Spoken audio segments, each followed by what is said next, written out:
Chapter 305. After the students and Sillin smiled and waved the fish in their hands, the boats of both parties staggered. Wuxia had chased the shoals of fish at the bottom of the lake all over the place. Naturally, a lot of people on the shore had noticed the movement of the shoals, and many of them had carried portable scanners with them. There were also some people who liked to use scanners to observe the distribution of the shoals of fish in the lake, so that they could place their bait better. But now they were using nets to cast the bait instead of fishing rods. Most people fishing was just for fun and to pass the time. However, when they encountered such a good opportunity, they wouldn't let it go. Those who didn't have nets immediately called over robots to buy small nets. There were also children with scanners tugging at the sleeves of adults and shouting where a big fish had just gone. Sillin didn't use a net. He continued to fish with a fishing rod and didn't join in the fun. In fact, when the fish in the lake were frightened and chaotic, fishing like this wouldn't attract any fish at all. Sillin didn't really plan to go fishing. He didn't know how many fish Wuxia had eaten in the lake.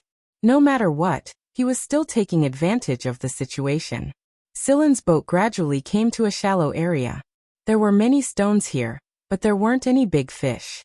It was also far from the boulevard, and usually, there weren't many people here. When he looked over, Sillin saw a guy lying on a big rock, basking in the sun.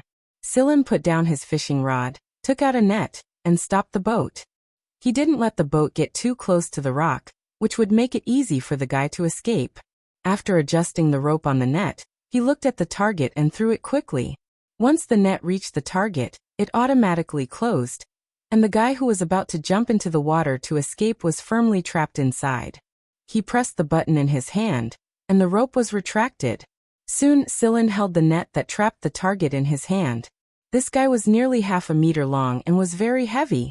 It was a big turtle. There were some golden patterns on the back of this turtle. It was a mutated species of ordinary turtle.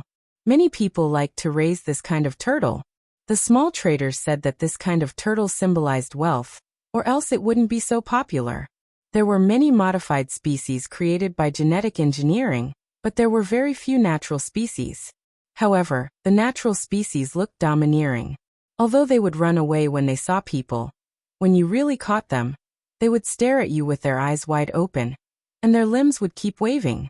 The mutated mouth with a hard horn would bite down as long as there was an opportunity, unlike other tortoises that retracted their head, limbs, and tail into the shell. Sillin hadn't done too much research on this type of turtle, and he had only occasionally seen some introductions in an aquatic pet magazine. Looking at the golden threads on the turtle's back, he heard that it was possible to determine a golden silk turtle's age based on the golden thread patterns on its back. Sillin looked. The golden patterns combined with the patterns on the turtle's back were not bad, but he didn't know how to tell the age of the turtle. Sillin knocked on the turtle's shell. Sure enough, the shell of a naturally bred golden thread turtle was hard. This knock also angered the golden thread turtle. Its mouth with curved hooks bit the net that tied it up twice. If the net was not firm and replaced with a normal fishing net, it would have been bitten through.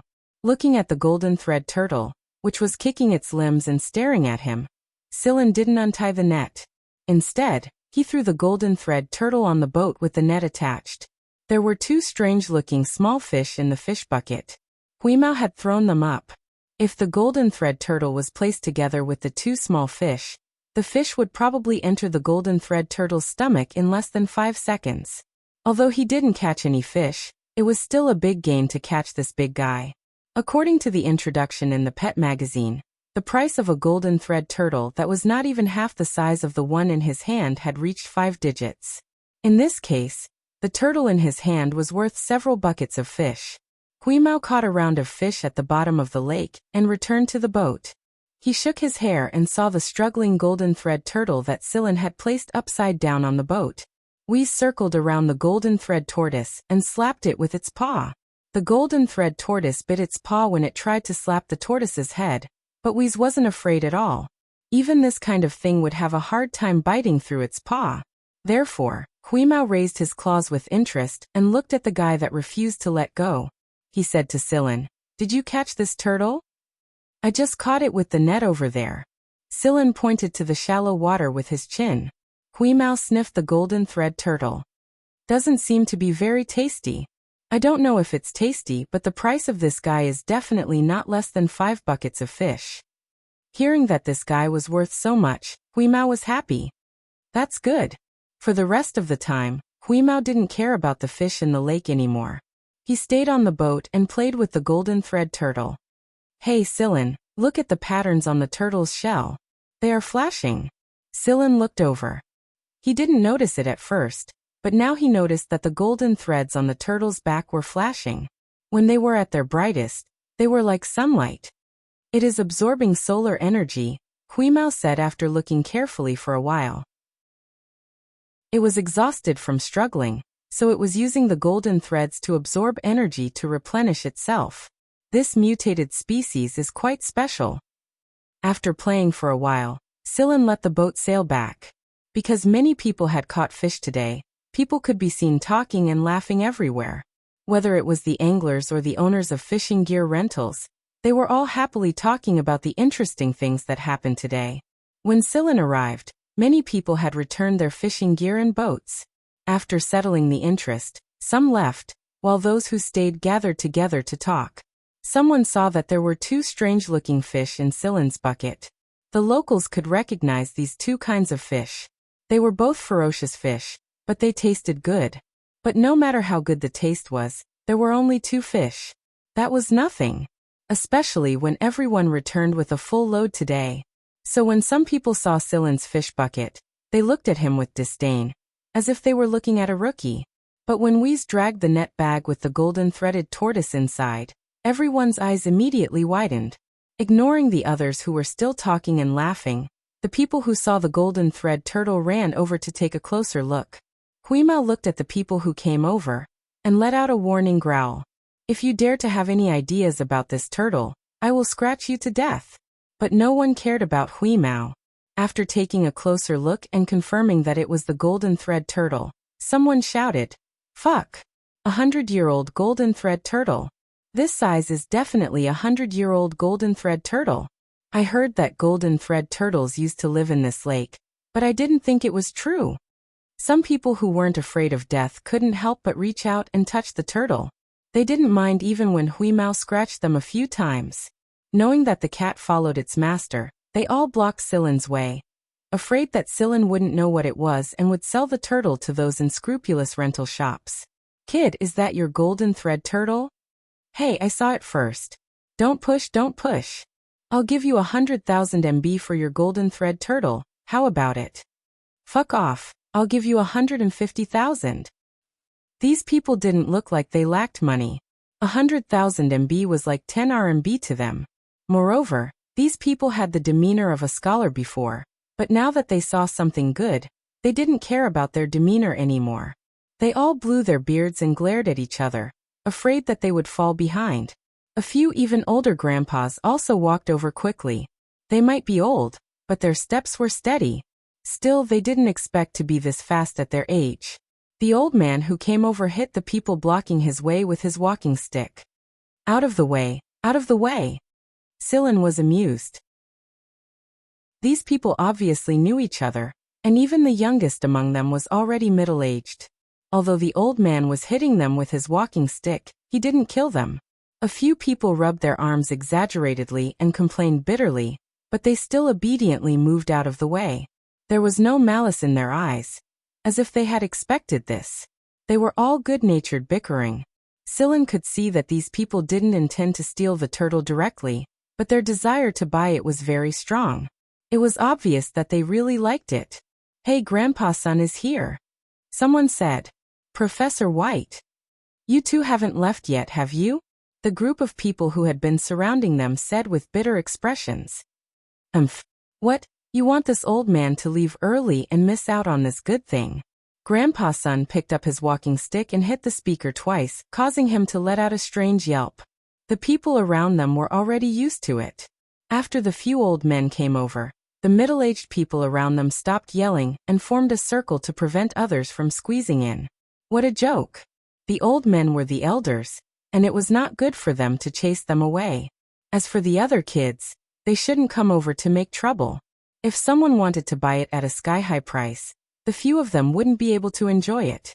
There was no lack of young masters from rich families in the school. It would be a waste for this treasure to fall into their hands. However, these people respected the old men, and Huimao didn't care. It only knew that this turtle could be exchanged for a lot of fish biscuits, and it would scratch whoever tried to steal it to death. It really is a golden thread turtle. It should be 100 years old. The person called Grandpa Sun said. Everyone was very convinced by the words of this Grandpa Sunday. This old man was a veteran in this field. Not bad, not bad. It's still very energetic. Old Professor White used the walking stick in his hand to knock on the shell of the golden thread turtle. But the golden thread turtle suddenly opened its mouth and bit it tightly. Old Professor White tried to pull it out a few times, but he still couldn't get it out. Huimao glanced at the two old men who dared to use their walking sticks to poke its treasure.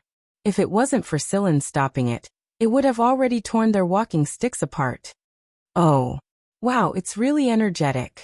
This is definitely not a genetically engineered turtle, someone said. The other heads nodded in agreement. Old Professor White, who had his walking stick bitten, didn't get angry. Instead, he started to play with the golden thread turtle, as if he had found something interesting. The joy in his eyes grew stronger and stronger. How many years has it been since I've seen this kind of natural turtle? Grandpa Sun sighed. Young man, did you catch this in the lake today?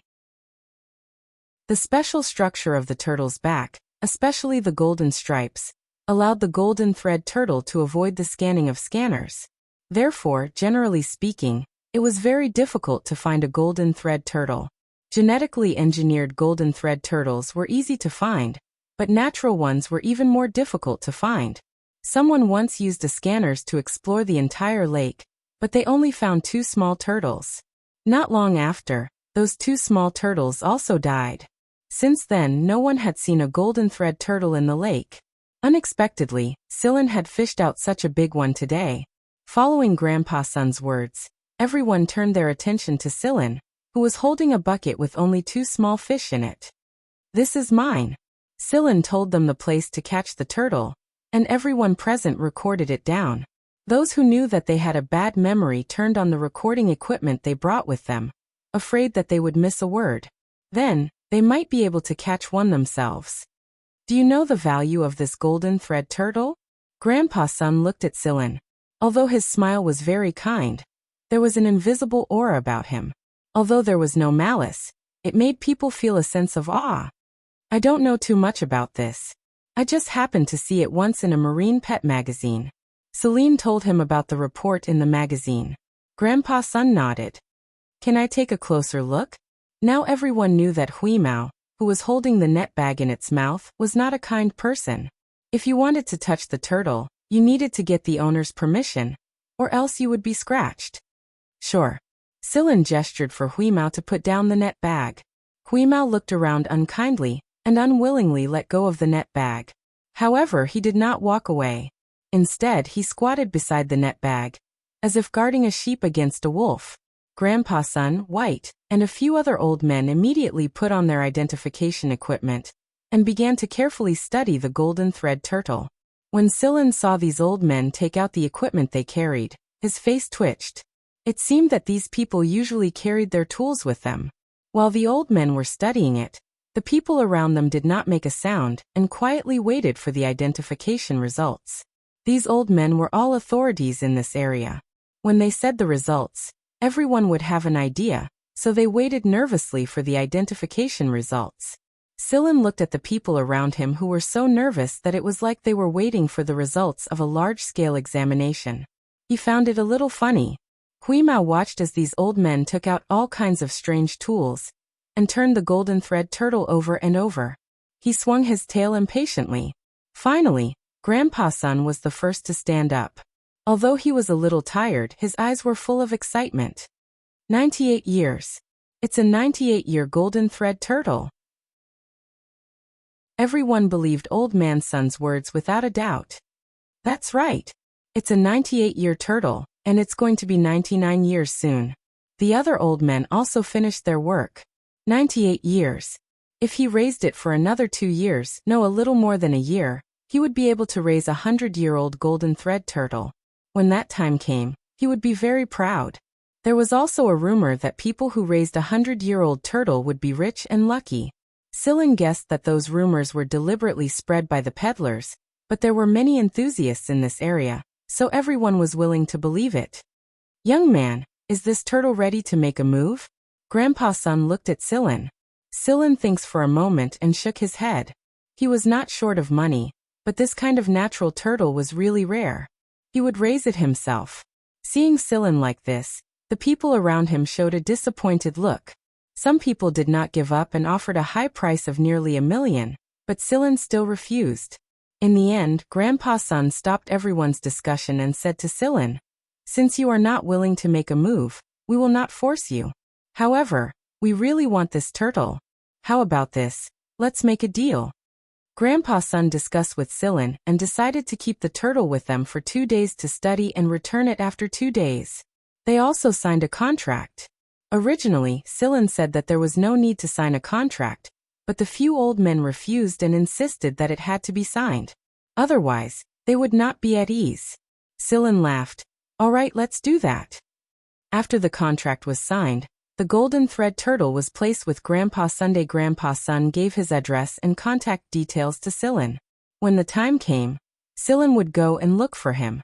As they were talking, Grandpa's son suddenly asked, "You are not from our school?"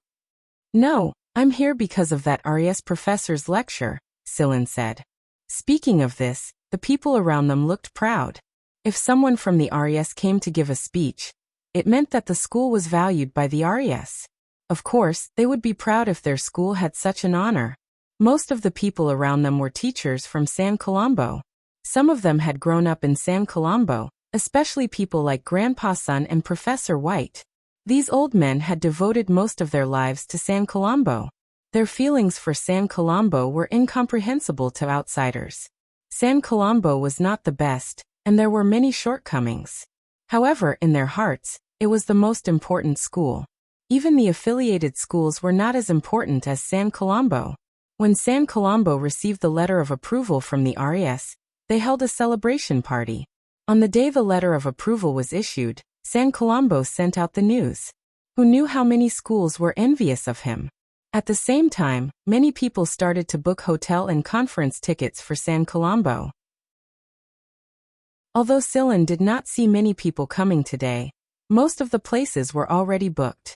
Many people couldn't get a hotel room, even if they offered a high price. Even though many people from other planets couldn't attend the conference in person and couldn't book a hotel room, they still came to experience the festive atmosphere of San Colombo. Sillin did not know that his decision would cause such a big change in San Colombo. Because some people from other planets had come to San Colombo recently, when Sillin admitted that he was not from San Colombo, everyone naturally thought that Sillin had the same goal as the people who came to experience the atmosphere. Seeing everyone's expression, Sillin did not deny it. He just smiled and did not say anything. Grandpa's son pulled up a map of San Colombo's campus, pointed to his house and said, "I live here. You can go there and get your turtle. I won't go back on my word. If you don't have time, you can contact me directly. My name is Sun Fu. Just tell me my name. Everyone in San Colombo knows me." After negotiating with Sillin, Grandpa's son hurriedly asked his housekeeping robot to deliver a box. He carefully put the golden thread turtle in the net bag. He didn't waste time talking to the others. He got on the flying car that came to pick him up and left in a hurry. A few old men who were on good terms with Grandpa's son also got on their flying cars and chased after him. Sillin left the place with the gray cat after completing the procedures and returning the items. That day, the news of the 98-year-old golden thread turtle in San Colombo's lake spread. Chapter 306. Sillin and Huimao didn't stay on the other side of the lake. Soon they took the school bus to another area. There were no more hotels to stay in. Many local residents would rent rooms at a high price, but Sillin didn't plan on renting one. He and Huimao could spend the night lying on the wooden chairs in the square. After eating something, Sillin and Huimao spent the night in a small park on campus. In fact, Huimao preferred to roll around on the grass. Sillin didn't mind it. The little guy snacked on insects in the grass. The next morning, the weather was good. Sillin arrived at his destination. The bookstore. A school's bookstore showed the school's style and history. The school's library wasn't open to the public, but Silen didn't mind. Many rare books could be found in the RES stacks and databases. He just wanted to find a random bookstore to see the style of San Colombo and the students' hobbies. He wanted to know which topic he would choose to talk about. It was still early, but there were already some students in the bookstore quietly reading books. These students didn't look like nobles, and they didn't have any noble emblems. They didn't have powerful backgrounds, and they didn't have extraordinary talents. This meant that they would need to spend more time studying. Silen looked at the books on the bookshelf. Although a lot of them were purely electronic, the process of reading would leave a deeper impression on one's memory. Many people like to hold a book in their hands and make notes while reading. This was a process of memory strengthening, and not everyone had a memory like Silen. Silen looked at the books on the bookshelf. He had a general idea of the style of San Colombo. He chose a book about local customs and customs. Then, Silen went to the reading area and sat with the students. Of course, Silen's goal wasn't just to read. He looked at the books in the hands of the students and chatted with the people around him about the contents of the books. The others treated Silen as a student of San Colombo. They complained to each other about the difficulties they had recently encountered, and they would respond to Silen's questions. After sitting for 3 hours, around lunchtime, Silen bought a book and left the bookstore. He called Huimao, who was teasing the sparrows in the woods, and left the bookstore.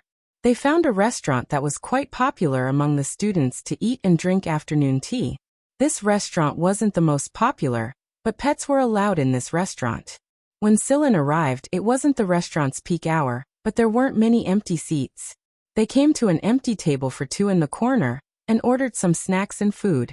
Most of the service staff were not robots, but students who were doing part-time jobs here. A 17 or 18-year-old girl dressed in a restaurant uniform served food to Silen's table. At the same time, she was considerate enough to install a small cat chair on the table. Silen ordered fish fillet, dried fish, seafood porridge, etc. for Huimao. This restaurant's fish steak was pretty good, and it was also one of the most popular dishes. Smack! A piece of fish steak fell into the bowl of a guy who was bragging to someone at a table. There were 7 or 8 people at that table, both men and women. The guy who was bragging felt that he had lost face in front of his female classmates. How dare someone pick a fish steak into his bowl? This was outrageous. Whose fish steak is it? That person stood up and looked around, but no one paid attention to him, and no one said anything. After all, many tables had ordered fish steaks, and a few tables were occupied by children. No one could tell which table had been chosen by that person. Seeing that the beautiful girls around him were still laughing with their hands over their mouths, the guy was so angry that his face turned green. He called the waiter over and asked to see the surveillance video. After a while, the waiter took out the surveillance footage for them to see, probably because he was worried about that person's identity. However, strangely enough, there was nothing suspicious on it at all. Then, the fish steak suddenly fell into his bowl. The guy was still grumbling, but he couldn't find anything suspicious. In the end, he had to give up. Silen stared at the gray cat who was earnestly licking the seafood porridge in front of him.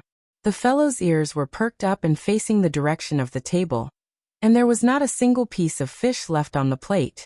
Just now, this guy had accidentally thrown the fish steak out of his mouth when he was using his claws to fork it. However, the restaurant's surveillance video was nothing in front of Huimao, so it was impossible to find the truth from the video.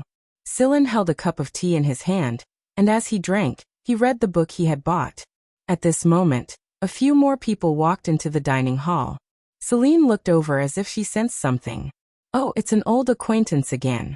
Sensing Silen's gaze, the other person also looked over. Big bro Silen. It was Chong Littlefour. Although Chong Littlefour's current school wasn't San Colombo, it wasn't any worse. This time, he had heard that San Colombo had invited someone from the RES to give a lecture, so he had dropped what he was doing and come with his classmates. When he saw Silen, Chong Littlefour greeted his classmates and walked over to Silen. He didn't know too much about Silen. He knew that Silen had run into Lanani at Oleganuo's cousin's wedding, but Lanani didn't tell him too much about it because Silen had instructed her not to. All she knew was that Sillin was currently at AF1. Hello Wheeze. Chang Little Four had become more cheerful and confident. Although he still had a young face, he had matured a lot. To be able to enter an advanced education school at such a young age, his abilities couldn't be ignored. Huimao raised his head and looked at him. He shook his beard to show that he understood, then continued to lick his seafood porridge. Sillin pulled out another chair for Chang Little Four to sit in. He hadn't expected to run into Chang Little Four here. Big bro Sillin, what are you doing here? I heard from Linani. AF1 you're my idol. Chang Little Four's eyes sparkled. I had some business to attend to. I'll stay in San Colombo for a few days for the lecture. Then I'll come visit you guys, Sillin replied with a smile. Chang Little Four didn't think too much about it. He didn't even think that Sillin would be here to give a lecture. My classmates and I are also here to listen to the lecture, but we booked a hotel in advance. Otherwise, we'd be sleeping in the park by now. We slept in the park last night. Huimao raised his head and said without the slightest bit of embarrassment. Ahem, big bro Sillin, why don't you come with us? We have a lot of people, so we can squeeze a bit to get a seat. It's only a few days anyway. Besides, we'll only be sleeping at night. It's fine, don't worry about me. If I really need it, I can find a place no matter what. Chang Little Four thought about it. He had never heard of anyone in AF1 worrying about this. Besides, there weren't any poor students in AF1. Many people knew about the treatment of affiliated schools, and the most enviable of all was their treatment. We'll go to San Colombo's 1,000 Flower Garden after dinner. Big bro Sillin, do you want to come with us later? Chang Little Four asked expectantly. 1,000 Flower Garden was one of San Colombo's most famous scenic spots. Everyone who came to San Colombo would visit a few of the city's most famous scenic spots. Otherwise, it would be a shame. Since he didn't have much to do, Sillin agreed. Chang Little Four's classmates ranged from 12 to 13 years old, to nearly 20 years old. It wasn't unusual. It was common to see such things in advanced education schools. At first, Chang Little Four's classmates looked down on Sillin. After all, Sillin wasn't wearing a noble emblem, and Sillin was a bit older than Chang Little Four. They were both in advanced education schools, but one was in his 20s, while the other was in his teens. Everyone thought that Sillin's abilities were mediocre. However, when they heard that Sillin was from AF1, their attitudes immediately changed. Some admired him, some envied him, and some were jealous. But Sillin didn't bother to argue with them. As they were talking, Chang Little Four's communicator rang. After a while, Chang Little Four said to everyone, "They're here. Let's go." They Chang Little Four mentioned were from the same school as him. The one who had just spoken to him was Linani. Most of the people in San Colombo's 1,000 Flower Garden were outsiders. It was likely that the people from the same school had already seen this place countless times. Little Four. As soon as Chang Little Four and the others got out of the car and entered 1,000 Flower Garden, someone hurried over. It was none other than Linani. She wasn't dressed in extravagant clothes, but her fresh appearance and pretty face were enough to attract a lot of people. Even though she was just a little girl, the family emblem she wore was enough to attract a lot of attention. However, she was a noble, so they couldn't act too rashly. Linani, who was waiting at the entrance, was annoyed by the few people who were trying to strike up a conversation with her. When she saw Chang Four and the others get out of the car, she ignored them and picked up her floral dress as she strode towards them. "Who's that guy?" There was a group of people not far away. One of them had just put on his noble emblem, and was about to approach Linani, but Linani's overly courteous demeanor was completely gone. She ran over to him with a smile. "I'm afraid you guys don't know this, but that kid in front of us is the one Linani flirted with despite his noble status. He's just a commoner, and Linani really doesn't care about her status. I can't believe a noble like her is so infatuated with that kid that she's forgotten her own name," said Sharapova. "Oh, Sharapova, you're not saying sour grapes, are you?" said another noble lady sarcastically. Sharapova's expression froze for a moment, then turned into one of disdain. "No way. How can nobles like that commoner? You think everyone's as stupid as Linani?" "TSK, I thought it was something else."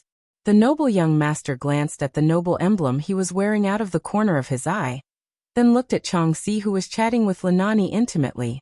His eyes clouded over. Killing that brat is as easy as killing an ant.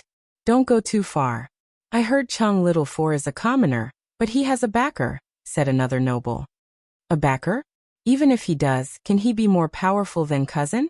Everyone turned to look at the person standing in the middle of the group, and fell silent. Linani ignored everyone else out of habit.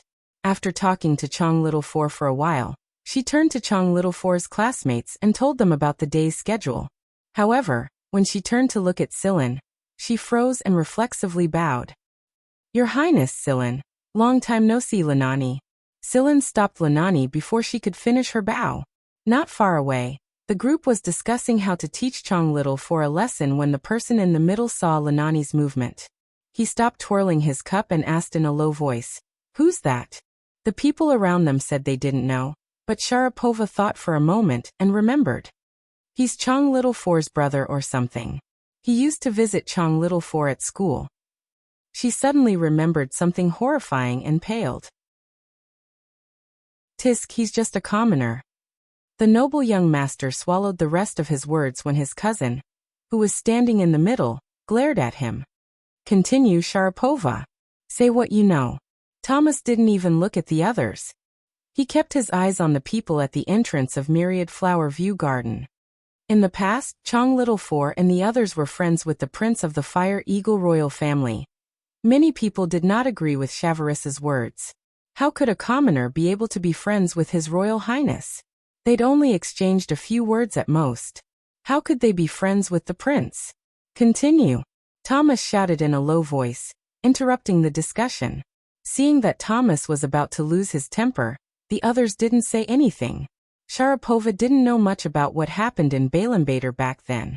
She only told them what she knew, and most of it was just rumors. Thomas's eyes flickered. It wouldn't be a big deal if that person was friends with the royal family. After all, there were many nobles who were friends with the royal family. However, he clearly saw that Linani's unfinished bow was an etiquette for a member of the royal family. Not counting on the idiots around him, Thomas walked over with his cup in hand. However, there were too many people with Silin's group, so he decided to follow them for now and find a chance to test them later. With Thomas's warning, the others didn't act rashly. However, just because they didn't go over didn't mean that Silin didn't know that they were being watched. It was just that Silin wasn't in the mood to pay attention to them. With Silin around, Linani was a lot more restrained. Others might not know, but she knew how important Silin was.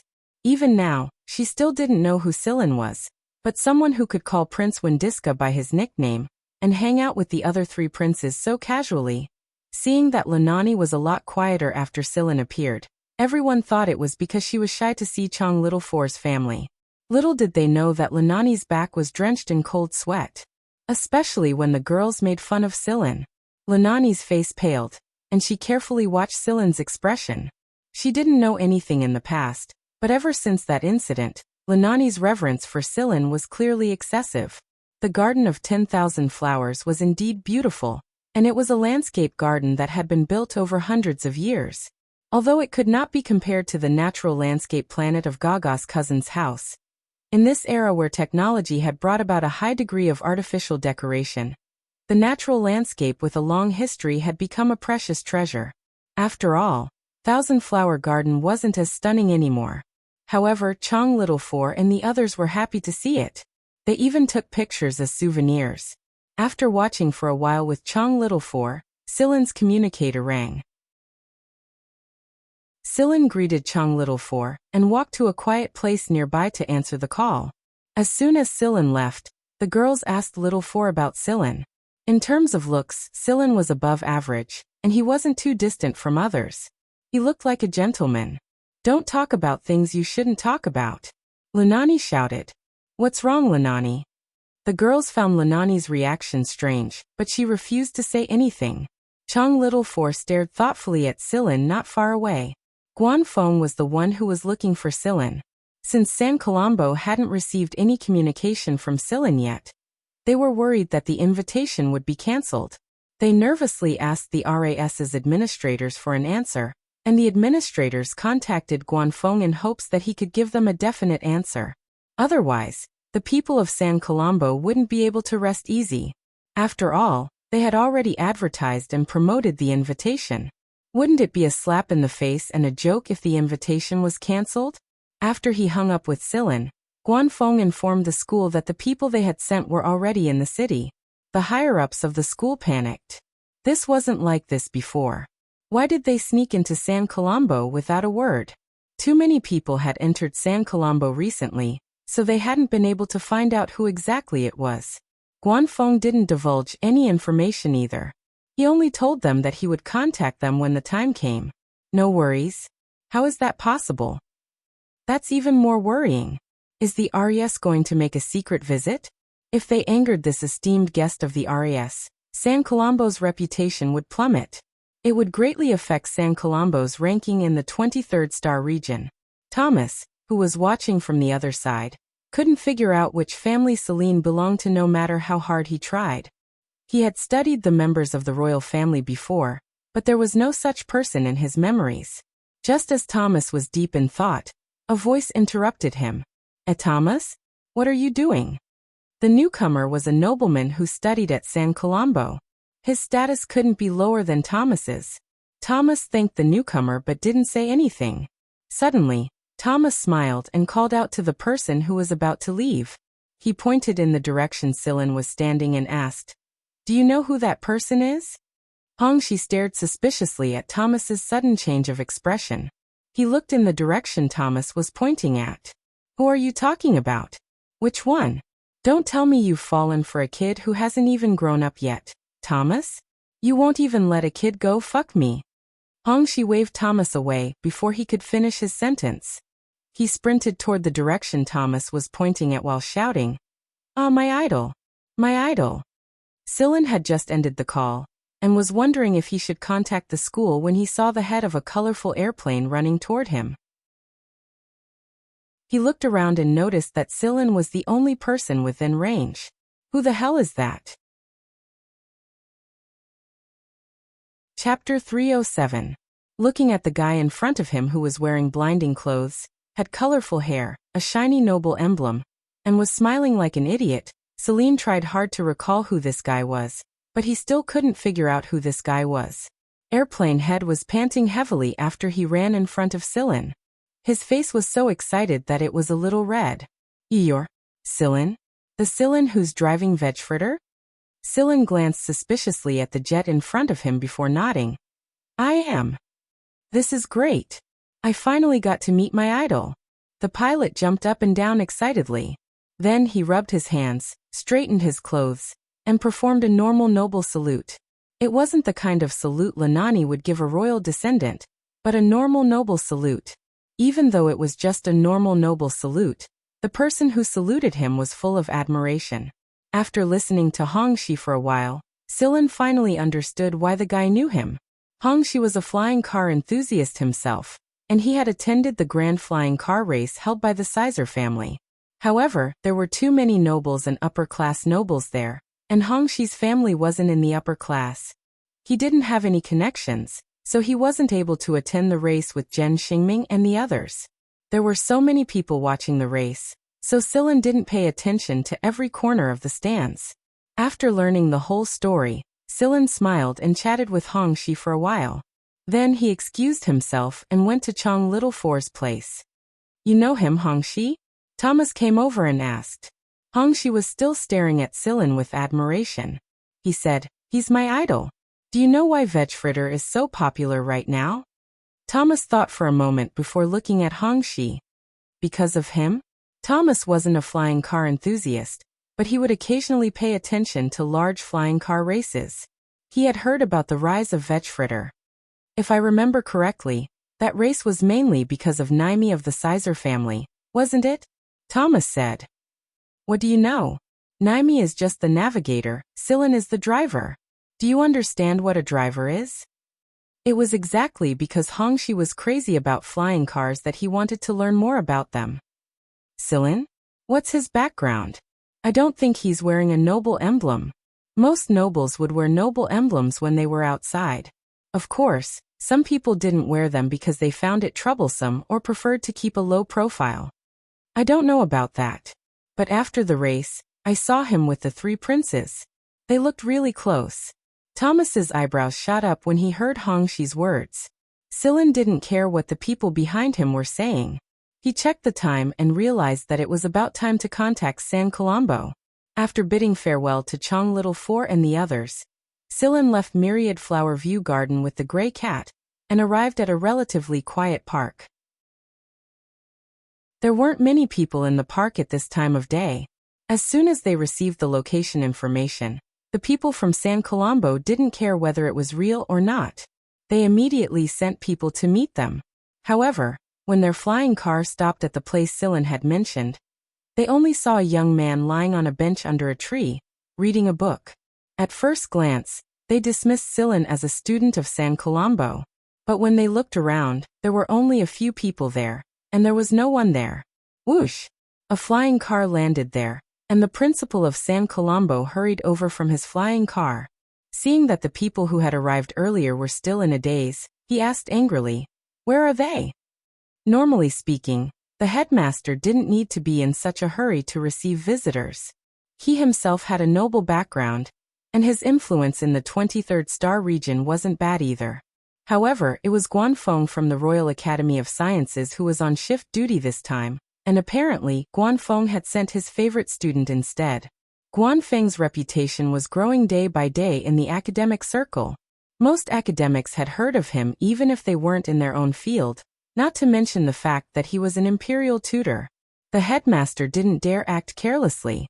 If he offended Guanfeng's favorite student, Guanfeng only needed to say a few bad things about him in the academic circle, and he wouldn't be able to keep his position for long.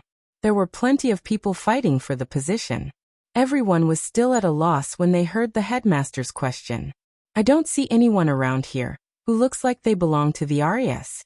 In the past, the people from the RAS were escorted by their own personal guards, and most of them carried a sense of superiority that they couldn't hide. But when they looked around carefully, they realized that there was no one who fit the image they had in mind.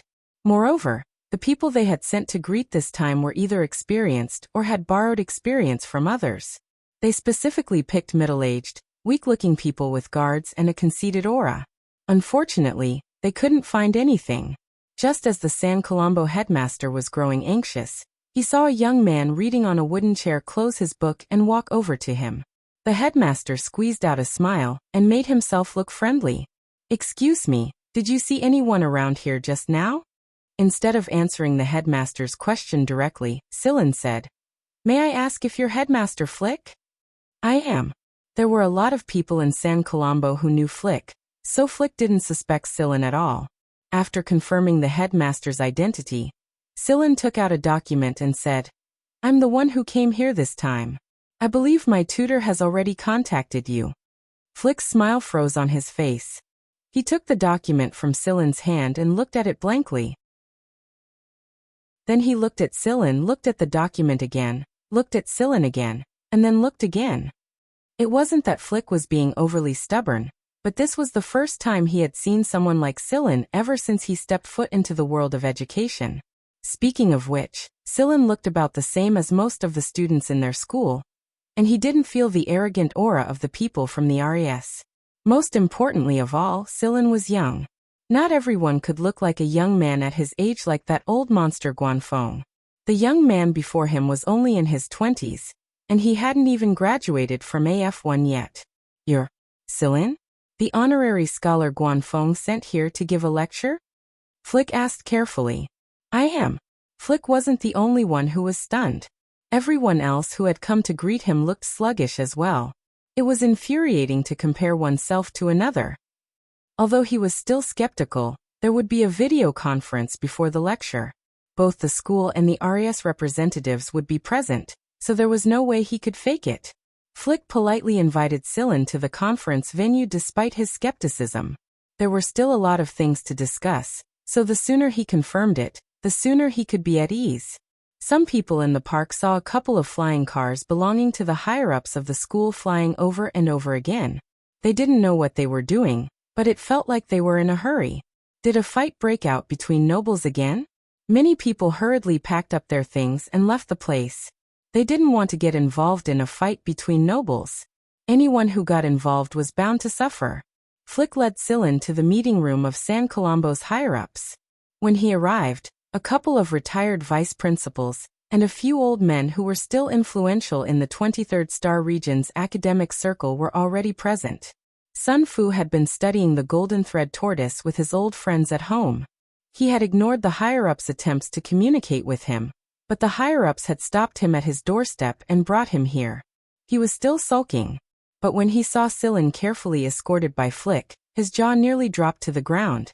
Flick introduced Sillin to everyone, and as expected, the room was filled with a strange atmosphere. Everyone's gazes swept across Sillin like a scanner. After greeting them, Sillin took his seat and looked at Sun Fu, one of the retired elderly people diagonally across from him. Sillin nodded and greeted him with a smile. Sun Fu shivered. A chill ran down his spine. Is this guy really an honorary scholar of the RES? No wonder he was lucky enough to catch a 100-year golden thread tortoise in the lake. Sillin would be depressed if he knew this. What does being an honorary scholar of the RES have to do with being lucky enough to catch a golden thread tortoise? The video conference was held between San Colombo and Sillin on one side, and the RES lecturer on the other. He had heard about it from the people in the institute before, so he wasn't surprised when Guanfeng sent Sillin over to give a talk. He greeted Guanfeng in the most natural way possible. The atmosphere in the room grew even weirder. However, Sillin's status as an honorary scholar was confirmed after this conference. Everyone sighed with emotion. They had always thought that San Colombo had produced a lot of geniuses, but Sillin's talent surprised them. Sillin was about the same age as their sons and grandsons, but he was already an honorary scholar of the RES.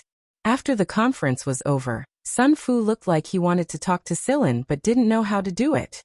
He took a long time to prepare himself, but another dean of the School of Microbiology pushed him aside and beat him to it.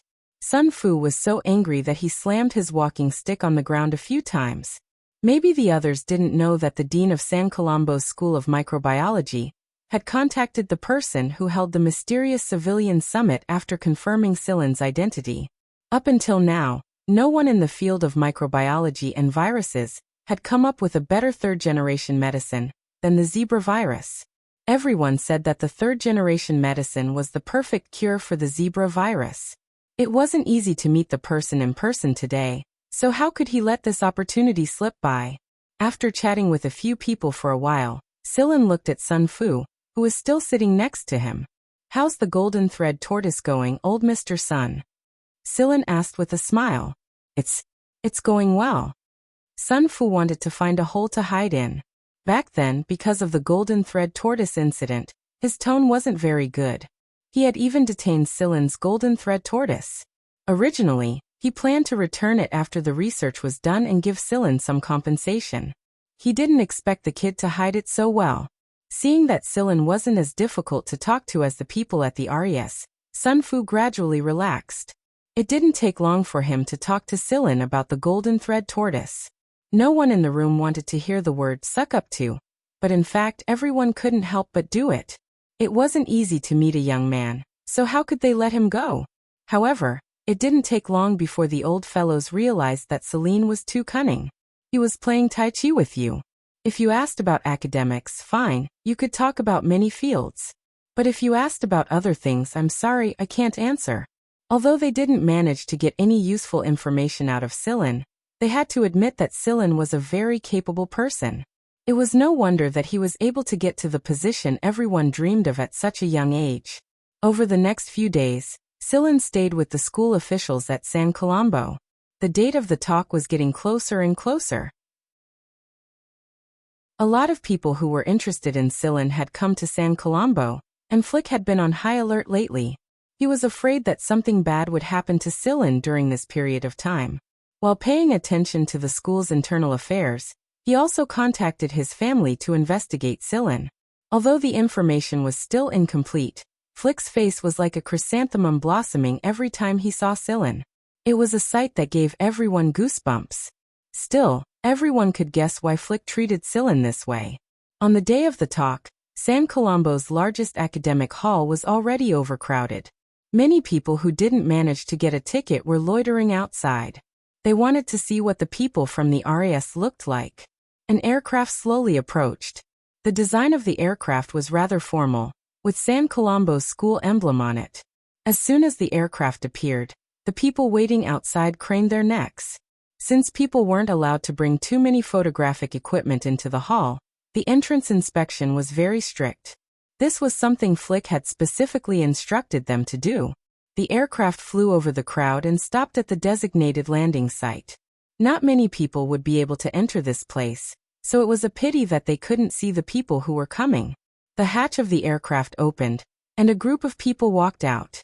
"Hey, which one is it?" "I don't know. I can't tell." Several patrolling officers at the landing site talked to each other. The lights in the academic hall changed, and the noisy hall suddenly fell silent. The door on the side of the podium opened, and a group of people walked in. They took their seats at the front of the hall. Their names were displayed on the seats. Everything was done according to the rules. The group of people attracted attention as soon as they entered the hall. Therefore, Sillin, who was walking with a group of middle-aged and elderly people, was very conspicuous. Apart from the hostess, who wouldn't pay attention to someone who could walk with these influential figures in San Colombo.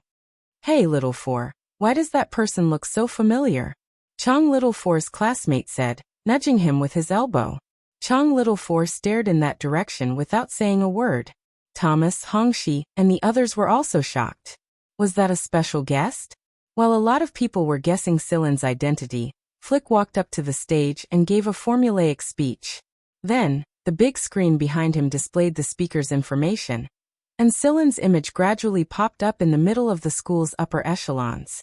The image gradually grew bigger, and the introduction information appeared. Sillin, an honorary scholar of the RAS, currently studying at the first affiliated school of the RAS. His research results. The hall was silent. Chapter 308. Honorary Scholar? So this is the guy San Colombo is welcoming to? The RAS's main speaker this time? Are you kidding me? A deafening commotion broke out after the silence. The information on the big screen didn't show Sillin's true age, but everyone knew that Sillin was in his early 20s. The fact that he hadn't graduated from AF1 meant that he wasn't too old, and that he wasn't some old monster who pretended to be young. The fact that he was already an honorary scholar of the RAS at such a young age made many old pedants who had come from afar feel a little ashamed. The fact that he was accepted into AF1 was enough to make them grit their teeth in anger. The more information they saw on the screen, the more they wanted to grab the guy by the collar and ask him, "How the hell did you grow up?" Someone noticed that Sillin's mentor column was Guanfeng, and exclaimed in shock. No wonder he had achieved so much. He was Guanfeng's student. His research results weren't great, but every one of them was eye-catching. The most eye-catching of them all was the developer and project leader of the Zebra virus first, second, and third generation medicine. Before Sillin joined the RAS, Guanfeng would sometimes assign him some tasks. Sometimes it was related to mechanical weapons, and sometimes it was related to other construction materials. Either way, it was enough to rank him in the RAS's annual ranking. It was just that Guanfeng had always thought of them as small frivolities, so he didn't take them to heart. He was only bringing them out now to make up for the occasion. In the eyes of Neo and the others, they were nothing more than small frivolities back in middle school. If everyone present knew what Guanfeng and Neo were thinking right now, would they vomit blood? Some of the students Sillin ran into when he was walking around San Colombo a few days ago were feeling very excited right now. No one would have thought that someone like this would be sitting next to them. In particular, the group of students he met on the lake when he was fishing and the students who were discussing problems together in the bookstore were now pulling the people next to them to talk about what happened at that time, which made others very envious. It was an honor to be able to talk to someone like this. Chong Little Four watched the man calmly walk up the stage. Since when did Sillin reach such a level without anyone noticing? Originally, he had thought that Sillin was just a technician who knew a little about maintenance. Later on, he guessed that he might be a noble, and not just any noble at that. However, Chong Little Four had never imagined that Sillin would have such results. Chang Littlefor had heard his grandfather say that Silen was not a simple man, but now it seemed that it was not his background but his strength. It seemed that no one could see through Silen's true strength. Compared to the information displayed on the screen, his noble background was nothing more than a dim decoration. At least, that was what Chang Littlefor thought. In the past, Chang Littlefor would always think, what does a dream look like? Perhaps it was just like the person on the platform. There was no need for luxurious clothing or shiny noble emblems. The current Silen was like an unstoppable luminous object, so bright that no one dared to look at him directly. This person, who used to be quiet and unknown, had already shown his brilliance in this circle. This kid is really something.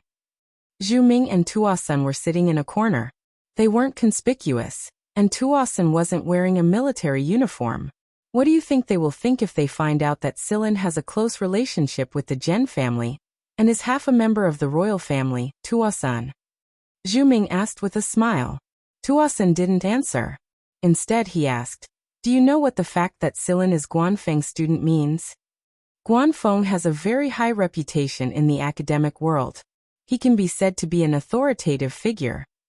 Zhu Ming's smile slowly disappeared as he spoke. He narrowed his eyes and looked a little serious. A while later, Zhu Ming uttered a word. Purgatory Thunder Snake. Very few people knew that the Purgatory Thunder Snake series was more than just a gun. Zhu Ming had once been able to get close enough to understand the Purgatory Thunder Snake, but he was eliminated later on. Seeing that Tuasun was smiling without saying anything, Zhu Ming knew that his guess was correct. He smiled again, but his eyes were a little more inquisitive. What model is that guy using? I heard it's. Tuasun drew a letter with his finger. Zhu Ming's pupils shrank in disbelief. The ones who were the most shocked of all were the people who were with Thomas that day. Although they weren't completely ignorant, the so-called lecture was just a show of face to prove that they weren't illiterate. Their identity and background meant that they didn't need to pay attention to most people at all. But now they couldn't be more thankful that Thomas had stopped them that day. She felt very wronged when she saw everyone staring at her. She didn't know that Silen had such an identity. If she had, she would have taken the initiative to attack him. The discussion inside the academic hall didn't stop, and it was growing louder and louder. Sun Fu sat in his seat and spun his walking stick. The corner of his mouth couldn't help but curve upward. It looked like these people finally understood what he was feeling back then. Completely unaffected by the discussion inside the academic hall, Silen calmly walked up to the front of the stage with a smile on his face. People kept clapping and cheering as he walked up. There was a setting on the armrest of each seat. When someone touched it, they would clap. In addition to clapping, there were also several cheering options. In the past, when he was listening to a lecture in this academic hall, a drowsy person would divert some of his attention to pay attention to other people's movements. Whenever he heard the applause and cheers, he would choose to respond in kind. But now Silen could see and hear that everyone was clapping with their hands instead of using that electronic voice to brush him off.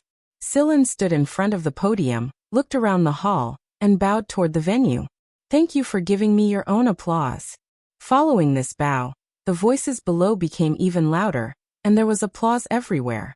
Perhaps, most of the applause this time was given by some young admirers, but this was just the beginning, wasn't it?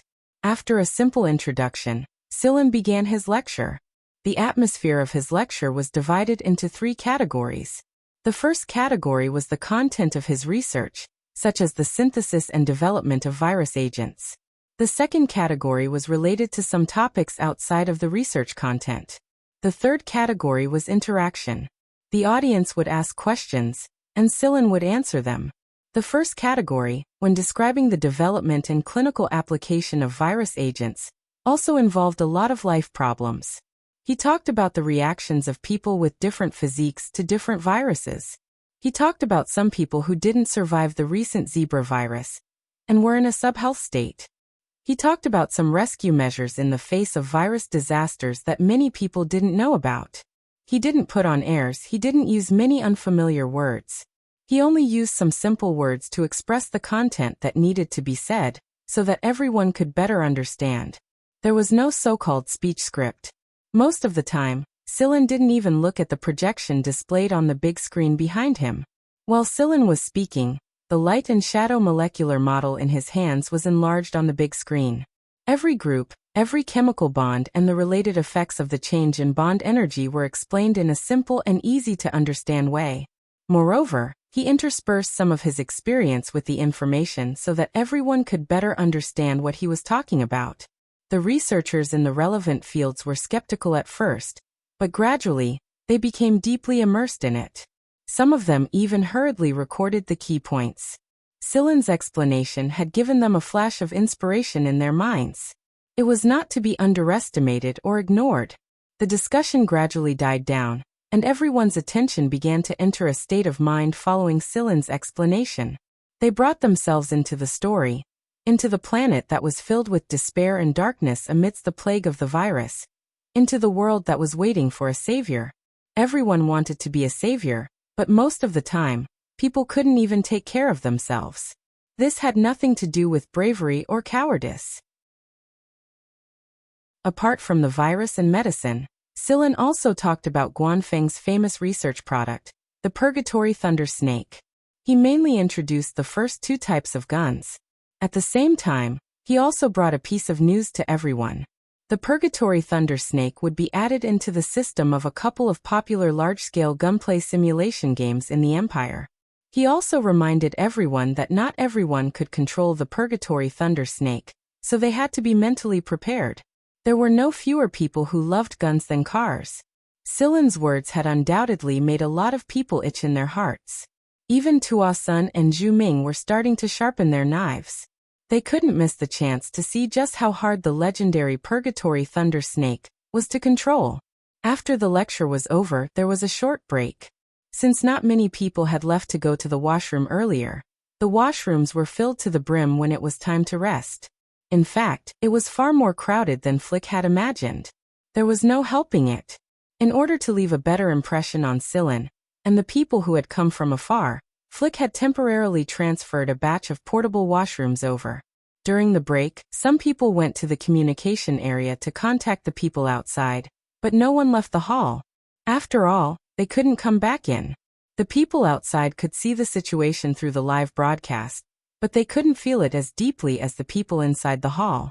Hongxi took out his communicator and contacted a few of his buddies who hadn't made it to the party this time. He told them about Sillin. His idol was his idol after all. Not only was he a good driver, he was also a member of the RAS. The people who heard Hongxi's words were so regretful that their teeth ached. Hongxi had just finished showing off when he walked into the hall and saw Sillin. He was about to run over and ask for some flying experience when he suddenly came to a sudden halt. Hongxi wouldn't have bothered if Sillin was chatting with the leaders of the school, but he froze when he saw the man's face. Hongxi didn't have the courage to provoke Nuhach Tosin. Your idol seems to have hidden himself deeper than you think. Thomas came over and said. Hongxi shot Thomas a glance and ignored him. He continued to look for opportunities to strike up a conversation. He didn't know much about academic content, but he did learn a lot today. It was much better than what his rigid teachers taught him. Even if he couldn't put it to practical use, he could still use it to pick up girls. After the break, Sillin began his lecture on the second category. It had nothing to do with research content. He talked about a lot of sensitive topics that no one dared to talk about normally. Before I came here, my mentor Guanfeng told me to speak loudly, don't hold back. That's why I'm standing here right now.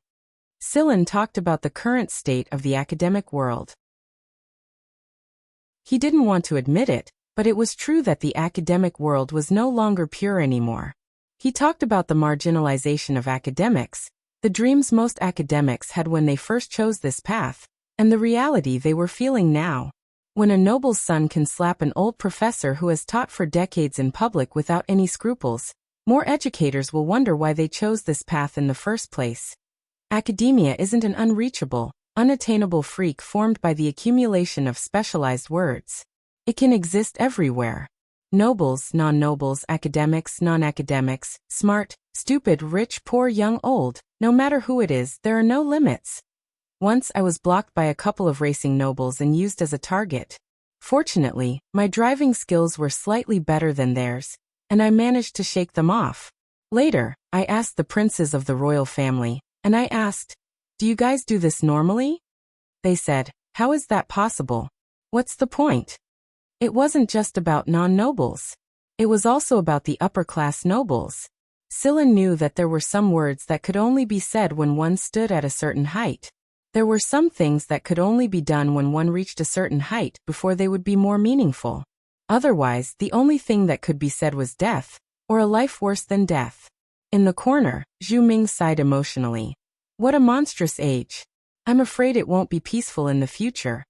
While Sillin was speaking, some media outlets had already begun to report to their superiors because some of the things that Sillin said were things that even they didn't dare to speak carelessly. Therefore, when the people outside the conference hall were watching the live broadcast with relish, there was an interruption of an advertisement. Fuck, there's an advertisement in the live broadcast. It's not time to rest now. Hey, what's going on? What's wrong with the media? I don't know. Is it the same outside the conference hall? It seems that other than the people inside the conference hall, even the venue outside the academic hall can't be watched. Many people began to complain to the media, but they found that there was only a sweet, unhurried human service voice that kept repeating. Many people were so angry that they directly smashed their communicators. Some people went to inquire as nobles, but they were blocked. Gradually, everyone found that things didn't seem to be so simple. The academic hall had been cut off from the outside world, but deafening applause resounded again and again. The civil summit regarding the zebra virus had brought the empire to a climax, and today, a historic lecture had been held in the largest academic hall in San Colombo. Perhaps after the lecture, people would forget about Sillin and the lecture for a few years, a few decades, or even longer. However, every detail of the lecture had been recorded in the Hall of Fame. It was so that everyone who came to listen to the lecture would know that a lecture had taken place here. The applause didn't stop. The second category didn't last too long, but he mentioned a lot of people, including the seemingly mischievous but stubborn Naimi. It was just that Sillin didn't mention any of them by name. Those who were familiar with Sillin might be able to match their names with each other, but the main point was that this speech had given both nobles and non-nobles a clearer understanding. After the second category was over, Sillin turned down Flick's offer of a break and went straight to the third category, interactive questions. There were a lot of questions. In fact, the questioners almost started arguing with each other. Sillin would give a certain amount of explanation to everyone's questions. However, when it came to personal secrets, questions like "What proof do you have?" and especially questions like life choices, Sillin would not answer them directly. That was their own life. If they themselves did not understand it, then why would Sillin mention it? Moreover, now was not the time to mention these things. Perhaps they would understand it soon. Rumor had it that a lot of people refused to end the lecture when the allotted time was up. Hongxi tried to squeeze his way to talk to Sillin, but he was shoved away. Once the allotted time was up, Sillin left without saying anything. Sillin thought that no one here could stop him if he wanted to leave. Flick turned around and discovered that Sillin was gone. He and Huimao slipped out of the hall. When no one was looking, a space plane flew over and left again. You've offended a lot of people this time, I think. Huimao wagged his tail. So what? Coach Guan said that there's no need to worry. Plus, they can't do anything to us no matter how angry they are. Sillin didn't mind it at all. Some of the words were relayed to Guanfeng, and Sillin agreed with Guanfeng's point of view.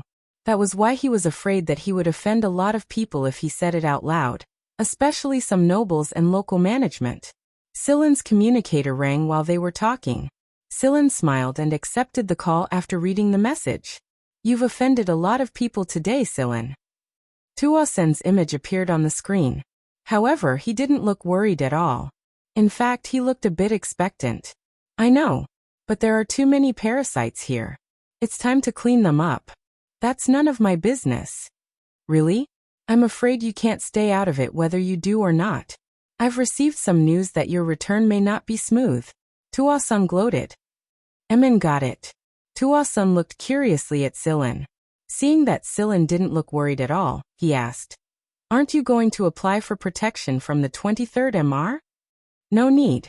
You sure are conceited. This is called confidence. Suit yourself. A pause later, Tuasin saw that Silin looked calm and unworried. This made him even more curious. Aren't you going to visit your old friends? Yeah, but I need to take care of some small problems first. Otherwise, I'll be annoyed to death. Tuasin had an odd look on his face. I really don't know what you're thinking. Thank you for your kindness. Thanks my ass. Go on and be careful, those guys are very sneaky. It's fine. They won't let them go back. After ending the call, Tuasin fell into deep thought. He just couldn't figure out who was behind Silin. Guanfeng couldn't do it alone. The Gen family? The Gen family wouldn't be directly involved in this. Plus, they didn't have much influence in the 23rd star region. Distant water couldn't put out a nearby fire. What on earth was Silin thinking? Suddenly, Tuasen's heart skipped a beat. Cold sweat appeared on his forehead. Could it be that the royal family allowed this? If that was the case, then a lot of people were going to suffer this time. After thinking for a while, Tuasen contacted a few people. Tell them to behave themselves and not take on any missions. Think of it as a holiday. Anyone who disobeys can get lost. I'm Tua Senator, tell them to watch out for someone. It wasn't just Tua Senator, although the Thomas family's interests were also affected. Thomas contacted them in time and suppressed them. Some people were watching from the sidelines, some were hesitating, some were planning, and some were already taking action.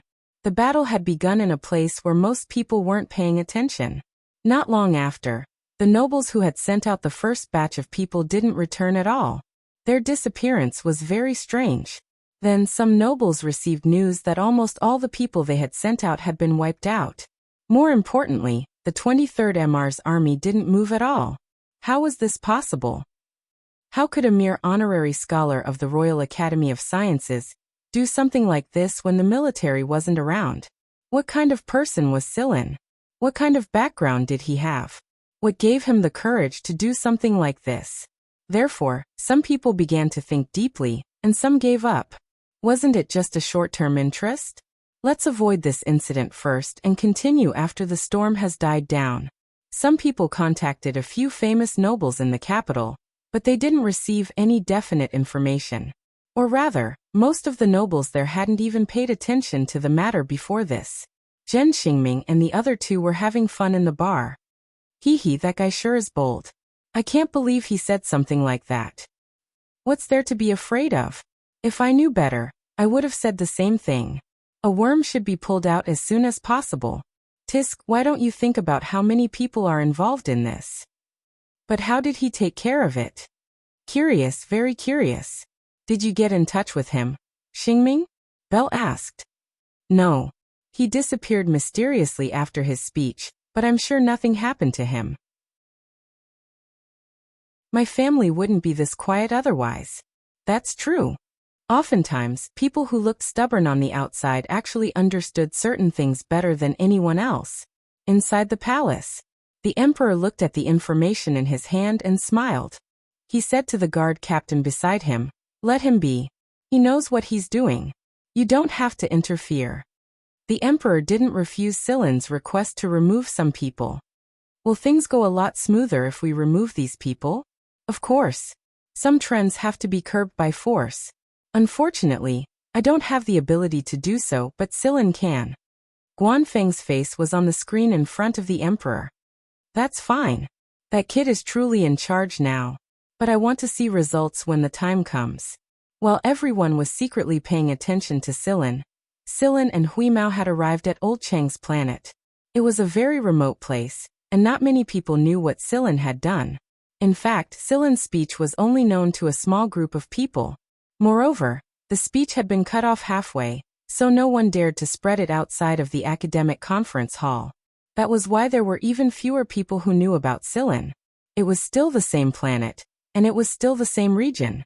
Not much had changed. Silin arrived at Old Chang's shop along the familiar route after the spaceplane landed. The shop's business was pretty good.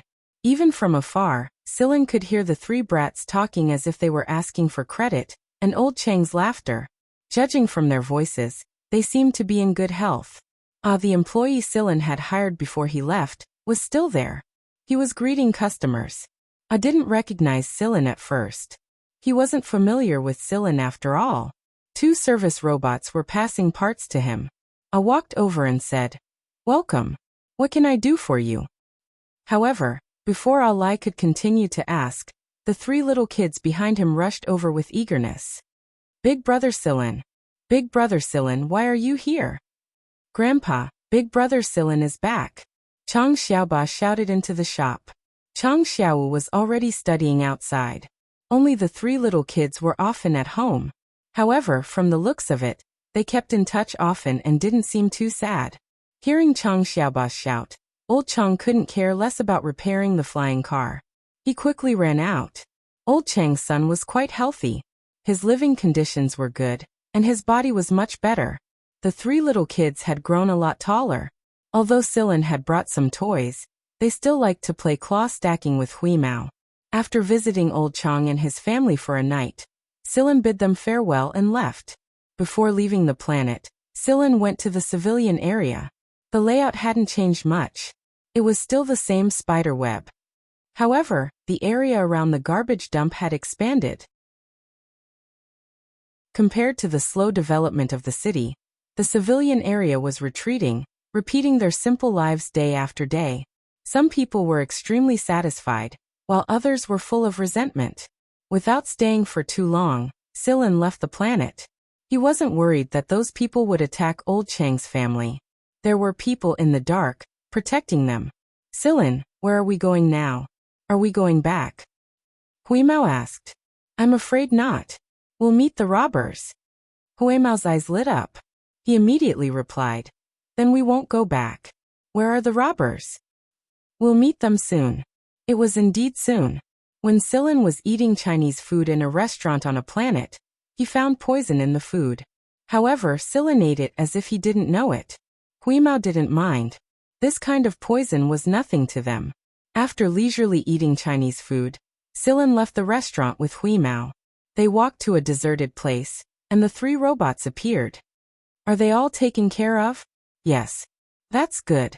Send a message to their master. Tell him that I'll be looking for him soon." "Yes." The 3 robots disappeared again, as if they had never appeared. When they were flying away from the planet, a small fleet intercepted them. There were no insignias on the fleet's starships and aircraft. There was nothing special about them, but they were fully armed.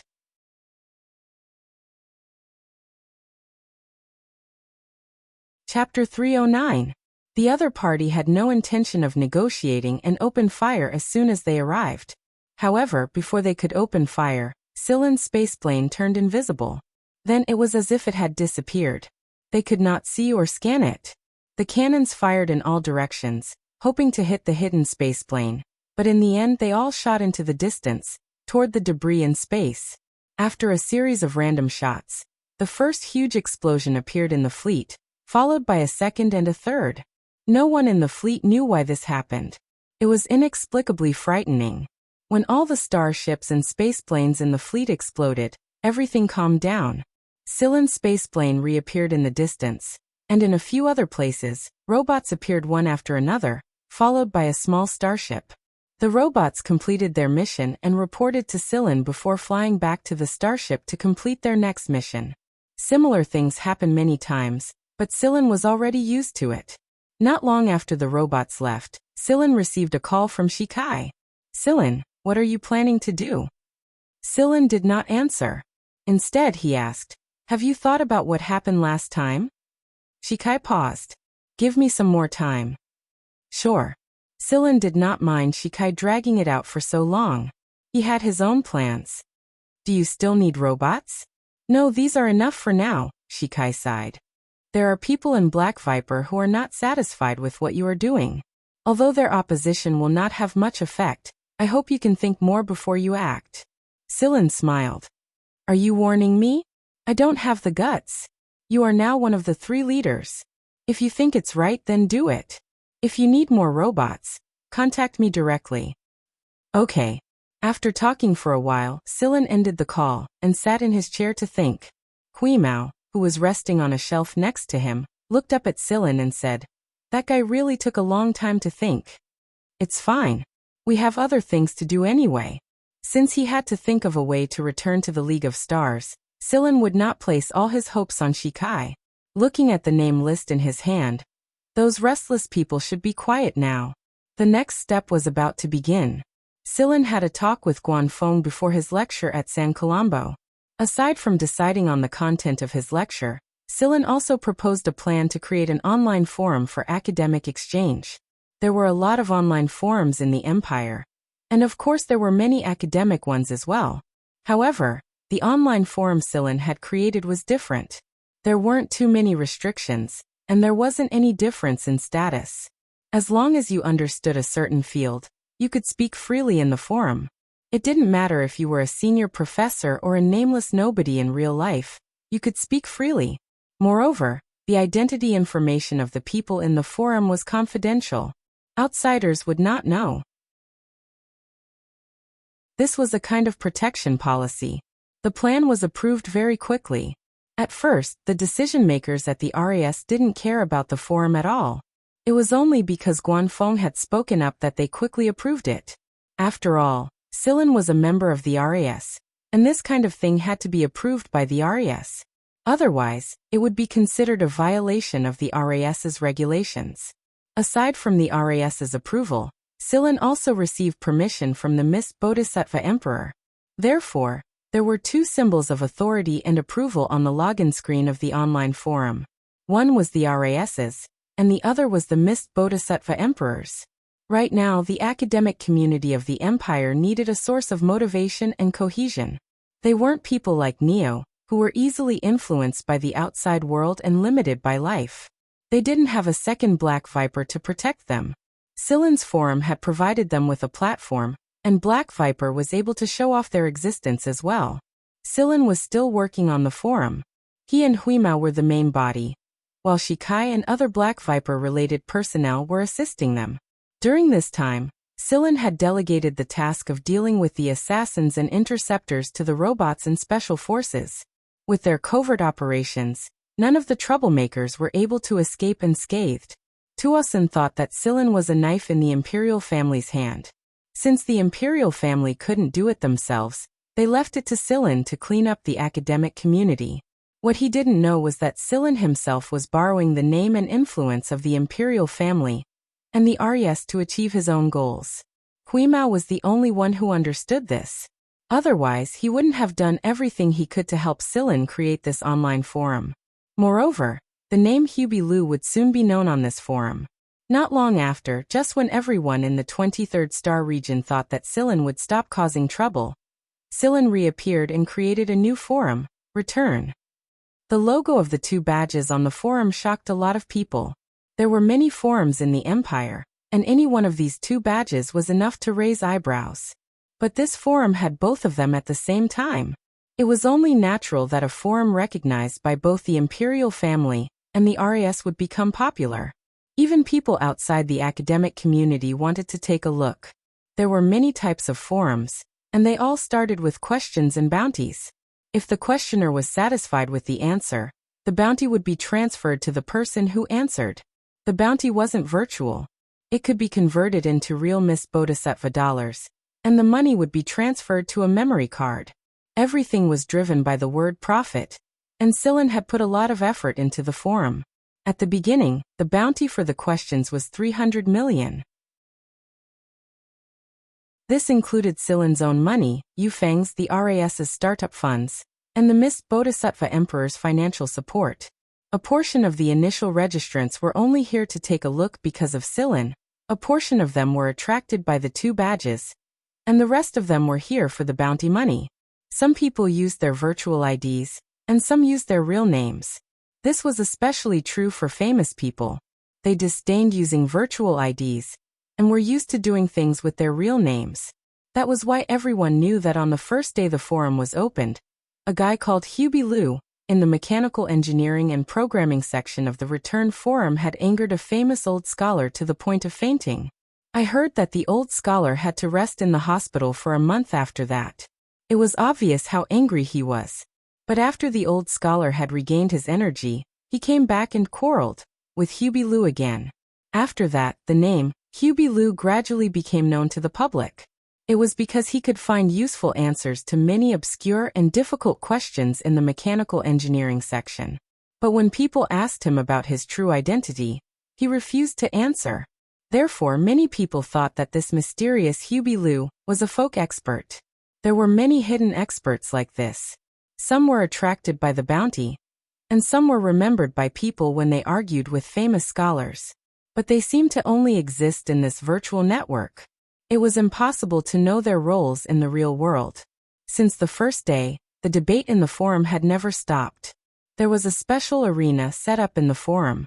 It wasn't a competition of physical strength, but a disguised debate field. Heated topics would be debated here, and people who supported different viewpoints would choose representatives and start the debate. Some teachers of advanced education schools even forgot to go to class because they wanted to watch a gladiatorial match online.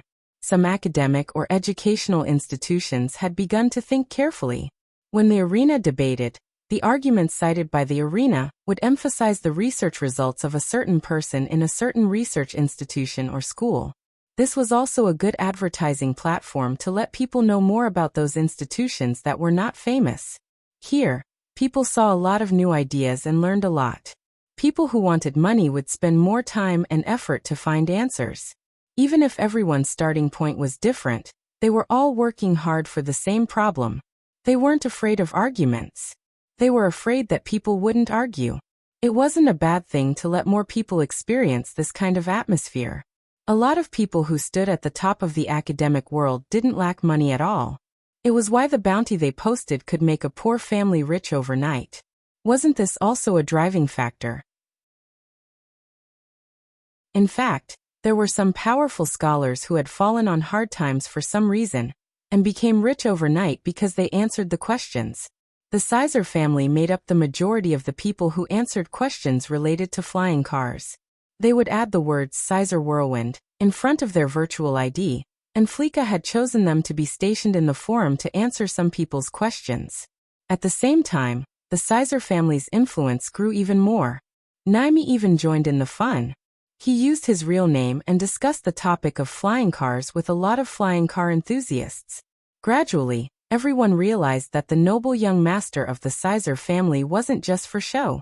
He was very knowledgeable in the field of flying cars, and although he wasn't completely knowledgeable, it was enough to change a lot of people's impressions of him. "You've caused a storm, Silin," Guanfeng said on the communicator screen, "but this is exactly what His Majesty wants to see." Up until now, the debate on this free forum had overturned 3 previously recognized theories, and there were a few more that were still being debated.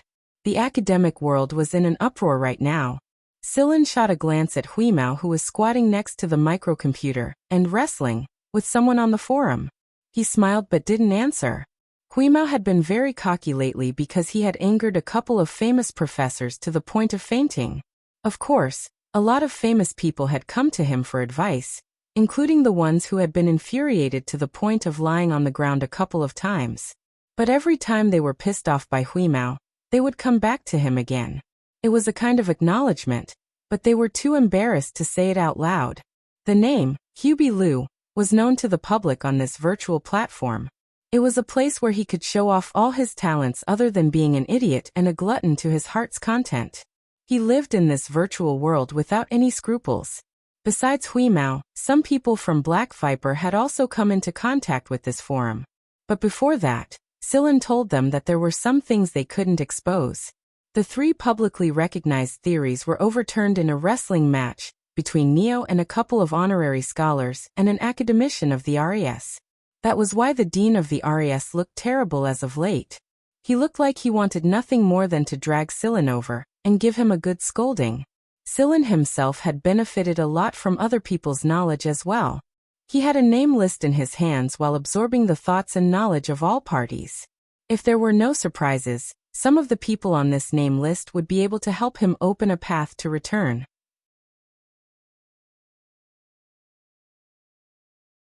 Chapter 310. This time, Shikai didn't waste too much time thinking. Not long after Silin's return forum was created, Shikai contacted Silin. The meeting place was the disappeared area of Black Viper, but it was a little far from the center. There was an asteroid filled with electronic devices and mechanical structures, and this asteroid was Shikai's, or rather, the Shi family's base of operations. When they approached the asteroid, Sillin sensed a strong mechanical signal. It gave Sillin a very strange feeling. It was similar to Sigma's, but it was also very different. There's a very large artificial intelligence control center here that controls almost the entire planet. We's also stopped arguing in the forums. This planet gave We's a very special feeling, and it even carried a sense of friendliness and intimacy. In other words, the artificial intelligence knew who was coming here, and it was showing emotions. Yes, emotions. Unlike the rigid emotions of other robots, this kind of emotion was more like the expression of a human, just like what Shikai said was the standard of the original. Most of the electronic planet was made up of machines, and only a small number of humans were related to the Shi family. "Welcome, my dear friends," a voice said. The voice was transmitted through the communication system on the spaceplane Sillin was piloting. It was very gentle, like a kind old man speaking with a smile. "Who are you?" Huimao asked. "My name is Chip. I heard from Shikai that you know Sigma." "Oh, you know Sigma too?" Huimao curled his tail and looked around. He didn't see any robots that looked like Sigma, but the owner of the voice reminded Huimao of Sigma. "We're old friends. Sigma and I are brothers. Are you one of the 5 original robots?" Sillin asked. "Yes." Following the instructions displayed on the screen, the spaceplane flew to a fortress surrounded by mechanical devices. This fortress was like the center of a spider web, and the other machines were distributed around it. After entering the fortress, Sillin saw Shikai waiting for him with 2 other people he didn't recognize. They were probably from the Shi family. Apart from these few people, the others were all robots that looked similar to humans. Since Shikai was able to invite Sillin here, it showed his sincerity. Even the upper echelons of Black Viper rarely visited this electronic planet. "Where's Chip?" Huimao looked around and asked impatiently. Shikai smiled. "Follow me." Shikai signaled the others not to follow him, and then led Sillin and Huimao to a spacious area inside the fortress. Along the way, Sillin found that there were many access controls, but there was no need to swipe a card or verify identity. The door would open automatically. Just as Huimao had said, this place was controlled by an AI hub. When they arrived at the venue, the door opened automatically.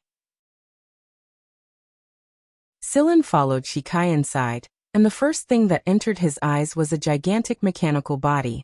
Complicated circuit boards and connecting wires were scattered all over the place, and there was a flashing circular screen at the top of the machine. As Sillin and the others approached, the screen moved down until it was level with Sillin's line of sight. A human face appeared on the screen. It was the face of an old man. "Nice to meet you. You're Chip." Huimao, who was crouching on Sillin's shoulder, stood up and looked at the face on the screen. "Why doesn't Sigma have a face?" "It does." The screen showed Sigma's signature blue face. "That's it. Then why do you look like this?" Huimao pointed a claw at the old face. "It doesn't look right." Shikai smiled wryly. Not only did it look wrong, but it couldn't be helped. If it weren't for the remedial measures he took later, even Chip would be gone. This time, Shikai didn't say too much. Chip was the one who explained everything to Sillin. He explained the origin of the 5 robots and what happened after that. Just as Sillin thought, the ancestors of the Shi family accidentally discovered a substance that could be used as a brain compound for the robots. That was how they created the 5 original robots. Some things happened after that. When they first arrived, they ran into the rebellion of the Empire. Most of the people and robots were killed, and only a few survived.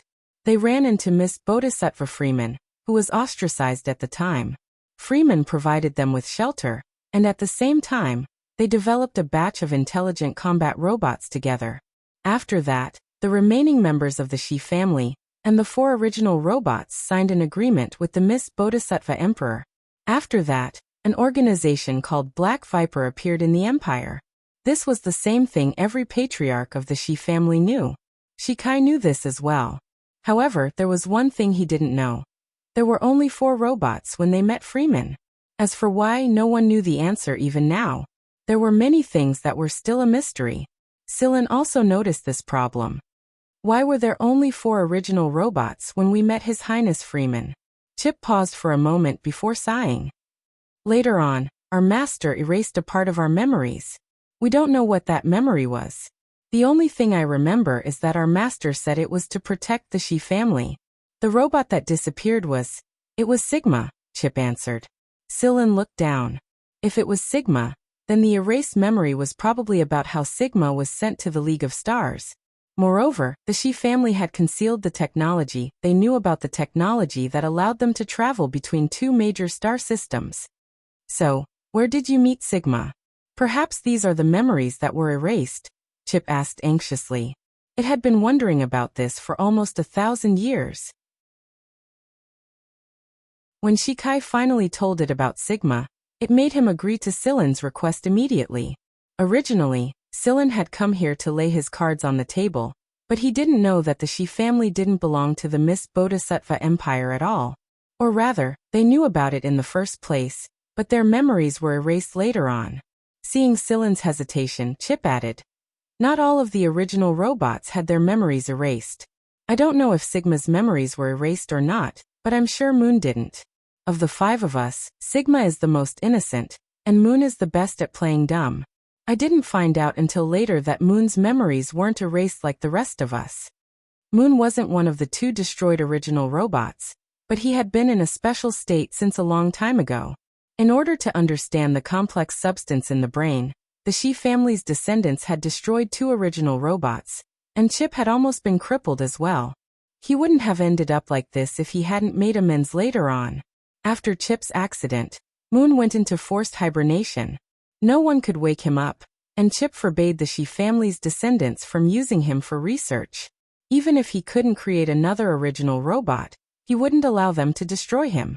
Before Moon went into forced hibernation, he had chatted with Chip for a while. It was then that Chip realized that Moon knew a lot more than they did. It was because he knew how to play dumb that he was able to keep more secrets, which was why his master was willing to share them with him. Not even the Shi family could force Moon to be used for research. Many people had tried to wake him up, but to no avail, including Chip himself. It was as if Moon had sealed himself away from the outside world and refused to communicate with the outside world. "Where is Moon?" Sillin asked. "Moon has been in forced hibernation for more than 700 years. A light screen appeared in front of them after Chip's voice was heard. It was a robot that looked similar to Sigma, but it was lying quietly on the ground without any reaction. Sillin was wondering if he should try to wake Moon up. Maybe he could learn the secret technology from Moon, but Shikai interrupted his train of thought. What Shikai cared about the most wasn't what Sigma did all those years ago, but how to create the original robots. Moreover, he didn't think that Sillin could wake Moon up. "Sillin, do you think it's possible to recreate the original robots?" Shikai asked. Sillin frowned as he stared at Chip's huge body. "I want to know what the complex substance in the brain is." Shikai shook his head. "Like I said, we haven't been able to figure it out for nearly 1,000 years.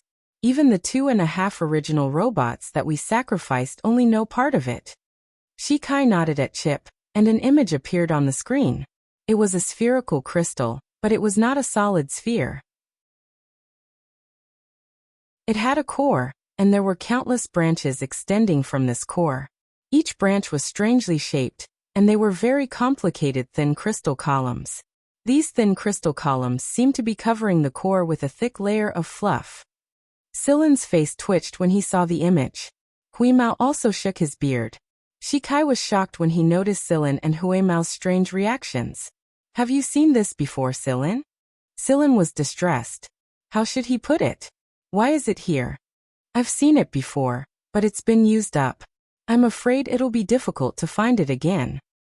"It's used up?" Shikai felt his boiling blood turn cold. He then asked, "Was it used on robots? Where are they now?" Sillin shook his head and said nothing. Huimao was staring at Shikai with hostility. He had already destroyed 2.5 original robots, and now he was plotting against Cheto. Right now, Sillin was worried that Shikai was right. If Shikai's words were true, then Cheto's mind might stretch even further than he expected. He had left the League of Stars for such a long time. Would Cheto's development go astray? If he did, then it was very likely that he would create a robot storm. Shikai was about to ask more questions, but Chip stopped him. Shikai might not be able to sense Huimao's hostility clearly, but Chip did. Therefore, he changed the topic. You can try to awaken you if you want to know more. If you can't, there's not much we can do to help. Sillin nodded. Let's give it a try. We can only start with it. Chip opened a door, and inside was Moon, who had been forced to hibernate. At first glance, he looked similar to Sigma, but the color was a little different. Other than that, there wasn't much difference. Unlike humans, who could still feel the aura of life when they were in hibernation, this kind of robot was like an antique that had been hidden from the world for a long time, quietly staying there without any signs of life. I brought 2 friends with me. They said they've seen Sigma before. Chip's voice was full of emotion.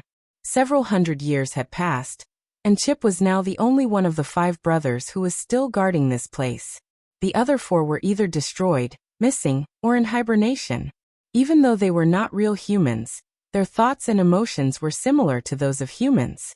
They would still feel sad and nostalgic, but as time passed, they would also feel helpless. Moon didn't react to Chip's words, just like before. Shikai watched from the side. He still didn't hold out much hope. If it was possible, the Shi family would have awakened it a long time ago. There was no need to wait until now. It was as if he was refusing to awaken or anyone. Shikai had always wondered if the ancestors of the original robots had scared him off when they experimented on them. That was why he had sealed himself away. Are robots that emotionally fragile? Sillin didn't say anything. He flicked Huimao's ear and nodded at you with his chin. Huimao jumped off Sillin's shoulder and circled around you once. Then, it ran up to Yu's head and patted it with its paw. It was a soundless conversation. They were communicating in machine language, just like the one Huimao used to communicate with Sigma.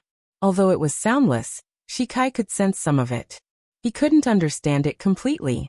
Chip's eyes grew brighter and brighter, and every now and then, a complicated emotion flashed across his face. Huimao was talking to you in a special machine language. It was all about Sigma, but it didn't mention that they were from the League of Stars. Chip could understand it, so he couldn't say too much for now. As Huimao spoke, Chip sensed that you was sending him a weak feedback. However, it was all for Huimao, so he didn't know what you was sending him. After the weak feedback, the machine's signal grew stronger. Even Shikai could sense that the robot was slowly coming back to life.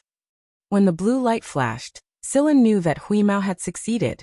Sure enough, whether it was a human or a robot, they needed to be moved by emotions and reason.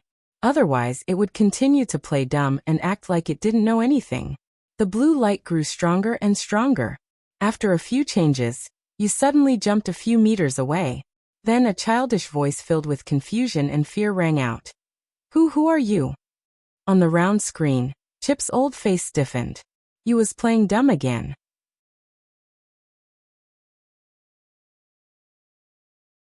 Chapter 311. The blue stripes on Moon's face flickered as if he was examining the person in front of him. Finally, he looked at Chip and circled around him. Hey Chip, why are you still like this? Chip didn't answer. He believed that Moon knew all this time. He was just pretending not to know anything. Even in a dormant state, Moon was capable of sensing everything around him. Huimao jumped onto Moon's head just like he did with Sigma. Moon didn't say anything and flew around Chip with Huimao in tow. Shikai was very excited. Moon's awakening meant that he could learn some of the family's secrets. Moon, I'm Shikai, the current head of the family and the person in charge, Shikai said as he walked up to Moon. But after a momentary pause, you replied with an, oh, and went back to chatting with Whis. He completely ignored Shikai. Seeing Moon and Huimao chatting and laughing, Shikai felt very awkward. He didn't know how to communicate with this original robot. Moon was different from Chip. Chip gave off the impression that he was a steady man, and he treated the Shi family members like they were his juniors. Moon, on the other hand, was different. From his reaction just now, Shikai knew that this original robot wasn't going to be easy to deal with. It could keep secrets for 1,000 years, and it could continue to do so. The hard part was how to get it to talk. Sillin was going to talk to Moon, but after what happened to Shikai, Sillin didn't say anything. Instead, he used machine language to test Moon's reaction. Moon, who was chatting with Huimao, suddenly froze. He looked at Sillin and said in a joking tone, "Did you come from that side?" "That side." Shikai looked at Sillin in confusion. Sillin knew that Moon was referring to the League of Stars, so he nodded. "We met Sigma there. We came from there too."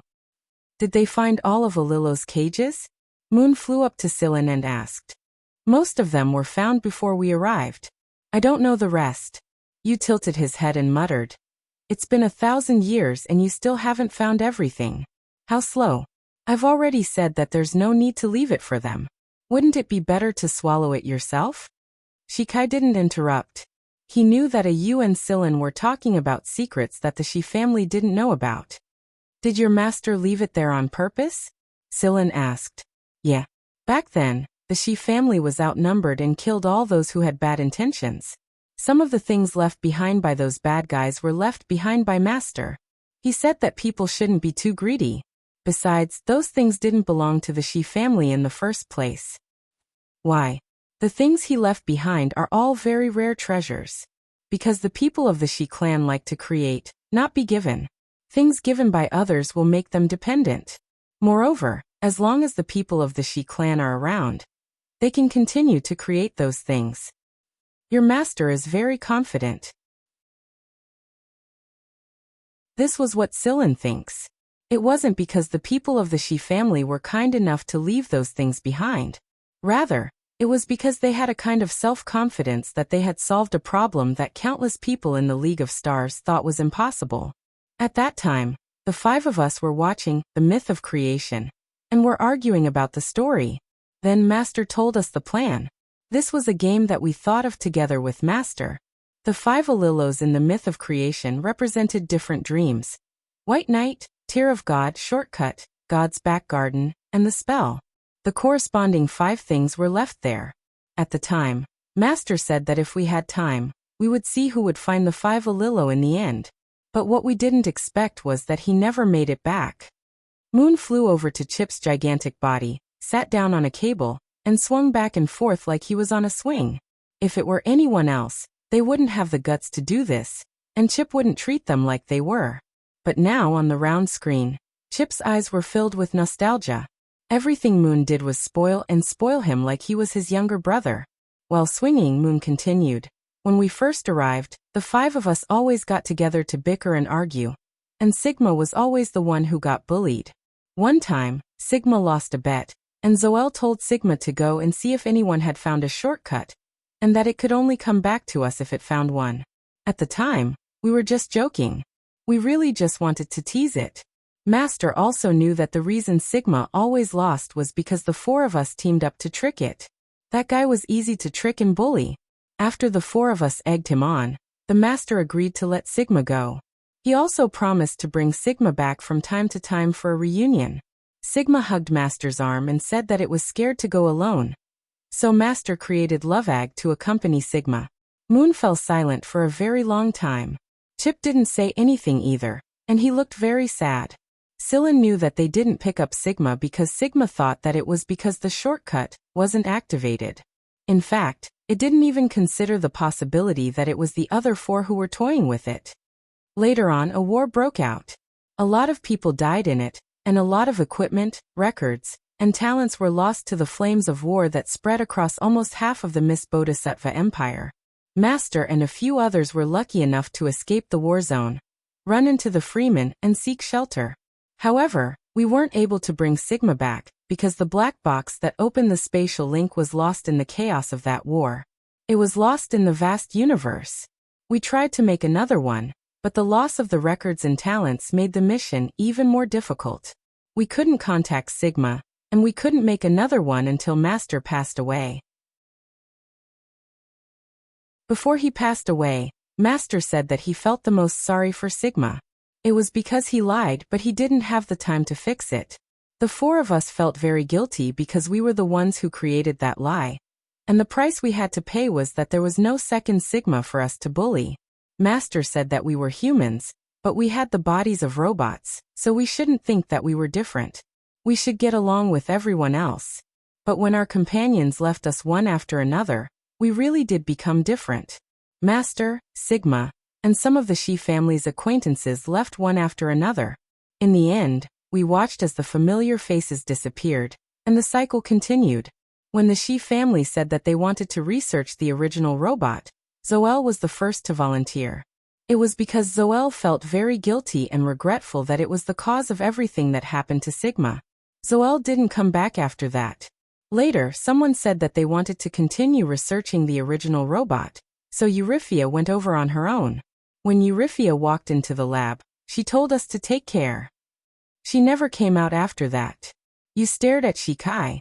His blue bar was flashing, and even though his expression wasn't as clear as a human's, Shikai could sense Yu's resentment. That's not what I remember, Yu, Chip said. All of us had part of our memories erased. You did it yourself, Yu replied. You sealed your memories before entering the lab, because you were afraid that the Shi family would learn too many secrets during your research. Before Master passed away, he said that to protect the Shi family's development in Mist Bodhisattva, he must not reveal the secrets of the past. That's why Zoel, Euryphia, and you all sealed your memories before entering the lab. I didn't think that you could be saved, but your subconscious told you not to dig into your memories. That's why you chose to believe what I told you before I went into hibernation. Master wouldn't erase our memories, you know that. Master once said that every memory is a precious treasure. Be it sad or happy, it's an indispensable part of us. Even if we aren't real people, we still have the right to our memories. This is the respect Master gave us. That's right. How could that person erase their memories? Chip fell silent. I didn't think that you were willing to be test subjects back then. Shikai's voice sounded a little hoarse. Of course we were willing. Why else do you think that arrogant Euryphia would agree to be dissected so easily? How could the cold-hearted Zoel be so easily dealt with by those people, allowing them to stab him? You stared at Shikai for a while before looking away. That generation of Shikais had fought against the combined efforts of many major forces, and achieved countless amazing things. That was the Shi family's most glorious era, and the time when geniuses gathered. None of the Shi family members that came after that were capable of anything. Capable of anything. Capable of anything. Capable of anything. Shikai's head was spinning. He didn't think that this word would be applied to the Shi family. We were supposed to be the most glorious generation, but we suffered such a setback later on. Master said that no matter how many geniuses there are, they can't resist the will of the heavens. He said that the Shi family was so talented that even the gods couldn't stand it anymore. That's why they created so many disasters, wars, electromagnetic storms, internal divisions, and so on. Eventually, we were the only ones left, and we became more and more ordinary. You looked at Shikai again when he said more and more ordinary, and Shikai's face turned bright red. Then, you looked at his fingers and bent all four of them until only one remained. But I'm not as stupid as them. I have to wait for Sigma and keep more secrets. I can't let you useless people go to waste. Therefore, even if the Shi family members went into hibernation, they wouldn't automatically enter the lab to be studied. Shikai felt his face burning. Although he wasn't the one who did those things, he did want to study the original robot first. But Yu's words put Shikai's mind at ease. It was true that he didn't have the ability to do so. It wasn't because of the mysterious brain complex, but because there was a huge gap between him and the peak generation. After you stopped talking, Sillin asked, "Is there no way to go back? Can't you recreate the things inside the black box?" You shook his head. Too much data was lost, and we weren't involved in the project back then. We don't know much about it. Sigma knows a lot more than we do. Master taught it a lot when it was there. But if there isn't a connection point on this side to activate this bridge, the people from the other side won't be able to come here. Suddenly you looked at Sillin. So, how did you get here in the first place? Without a connection point, how could you accurately come to this side and not to another galaxy? Shikai's mouth fell open. Did that mean that Sillin wasn't a citizen of the Mist Bodhisattva Empire, or this galaxy? The Shi family didn't originate from this galaxy. Huima whispered something to you, and explained the situation to him. You stared at the ring fingerprint on Silen's hand and rubbed his chin. Maybe there's a signal or a space-time mark on it. But it must have come into contact with the black box before. Otherwise, there wouldn't be a guiding signal. Silen's eyes flashed as he recalled Jenya's experience. Back then, Jenya accidentally stumbled into an unstable wormhole and went to the League of Stars. The wormhole disappeared not long after Jenya entered it. Previously, he had always thought that it was just one of the many unstable wormholes. However, now that he thought about it, the lost black box was definitely around that wormhole. If not, it would not have coincidentally reached the Star Alliance instead of other galaxies and regions. You spread his arms, jumped off the cable, and flew to Silen's side. I've decided to follow you guys for now. Shikai shot Silen a glance. He was the real Shi family member, but the original robot treated Silen much better than he did. Was it true that they were disappointed in the Shi family after all that had happened? Chip didn't object. He knew that you wanted to follow Silen to find the black box and then find Sigma.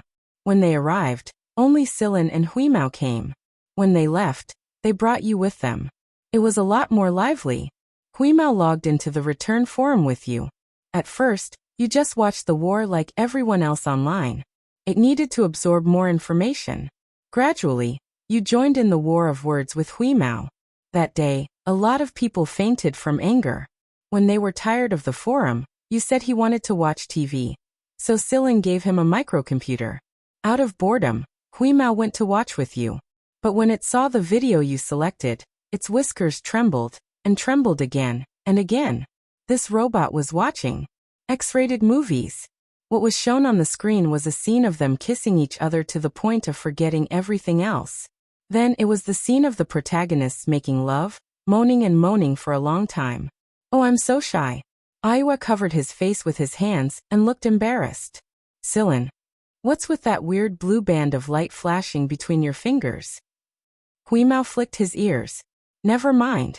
It was more interesting to bicker with those old pedants on the forum. Aren't you afraid that Sigma will get lonely? Asked Silen. You turned his head away, his fingers still covering his face. Of course it will get lonely, but it won't go crazy like other people. It's Sigma, the Sigma that thinks differently from other people. For example, most people will measure the distance between their dreams and reality, first if it's too far away. If it's too far away, they'll feel depressed or even despair. Sigma, on the other hand, will pay more attention to whether its dreams are there or not. As long as its dreams are there, it will continue to persevere, even for 1,000 years. Silen smiled. True. That guy is pretty good. Silen thought of the naive robot at the base again. It flew around waving its arms, enjoying simple happiness and contentment like a child. When he thought back to when the shortcut was activated, it must have been very depressed. I wonder how they're doing now though. Silen returned to the capital with you and Huimao. He didn't report the mission to Guanfeng first. Instead, he went to the Gen family to look for Jenya. Jenya had heard about the incident Silen caused in the academic world a long time ago, but he didn't comment on it. He wouldn't say too much if it was something Silen thought. Silen asked Jenya about what happened in the past. Because it was an internal matter of the Gen family, Silen didn't ask anything else. He only asked where Jenya encountered the wormhole, and when exactly. After answering all the questions, Jenya looked at Silen. You want to go back? Yes, I want to see if I can find a way back. I didn't actually expect to come back. I only hoped that you would reach a certain level of strength before going out and exploring the boundless world. Have you found a way? Silen had a feeling that Jenya was looking forward to going back. You want to go back too, Master, don't you? Could it be that you have someone you miss? Celine teased. You. Jenya knocked on Silen's head and waved. Let's go check on Guanfeng. I think something happened to him, but he didn't want to tell anyone. Something happened? What happened? But since Jenya didn't look anxious or worried, it meant that it wasn't serious. Alright, I'll go to AF1 later. Oh right, did you receive the golden thread turtle I asked Tuasan to send over? At the time, Silen had left San Colombo in a hurry, so he asked Tuasan to take care of it. I did. Jenya's smile deepened at the mention of this. I'm keeping it for myself. I heard that anyone who sees a golden thread turtle over 100 years old will have their lifespan increased by another 100 years. That's why a few of my old friends have been coming here frequently recently. They even tried to take it away from me. No way. Most old people liked this kind of legend, especially one related to lifespan. It was always a good thing to look forward to whether it was true or not, wasn't it? Let's go. Blueskin, don't sprain your back. That tail of yours isn't for you to practice standing straight. Sillin roared at the sea. Genya looked at them with amusement. But after Sillin left with Ayu and Huimao, Genya's smile slowly faded. He looked into the distance. Someone the League of Stars was worried about? Yes, Guanfeng was injured, and it wasn't light at all. His entire arm was almost crippled, and he had been cooped up at home recently. If Genya hadn't contacted him because of Sillin's trouble, he wouldn't have known that Guanfeng was injured. Sillin's first reaction when he heard the reason for Guanfeng's injury was, "You must be kidding me, right?" Everyone knew that Guanfeng was a great player with the Purgatory Thunder Snake, but he hadn't expected that he would be injured by his own gun. And by the lowest level Type B gun no less. Guanfeng had always called himself the originator of the Purgatory Thunder Snake, so it was no wonder that he was too embarrassed to go out and meet people. Guanfeng couldn't be blamed entirely. He was too tired when he was researching the medium Purgatory Thunder Snake cannon, and he was injured by the Type B gun he called entry-level in a moment of carelessness. That's why you shouldn't be busy with other things right now. Help me finish the rest of the project. We can't drag this out for too long, or it's easy to make a mistake. Guanfeng told Sillin about the project. As expected, he didn't have enough energy to do it alone. On the other side of the living room, Huimao and Ayu were fighting with the squirting fish inside the giant fish tank. When Guanfeng turned around, he saw Ayu lying on the edge of the fish tank and electrocuting the last fish with his finger. The tip of his finger glowed with electricity as he knocked out the last fish. Guanfeng. He knew that the person with that cat couldn't be a good person.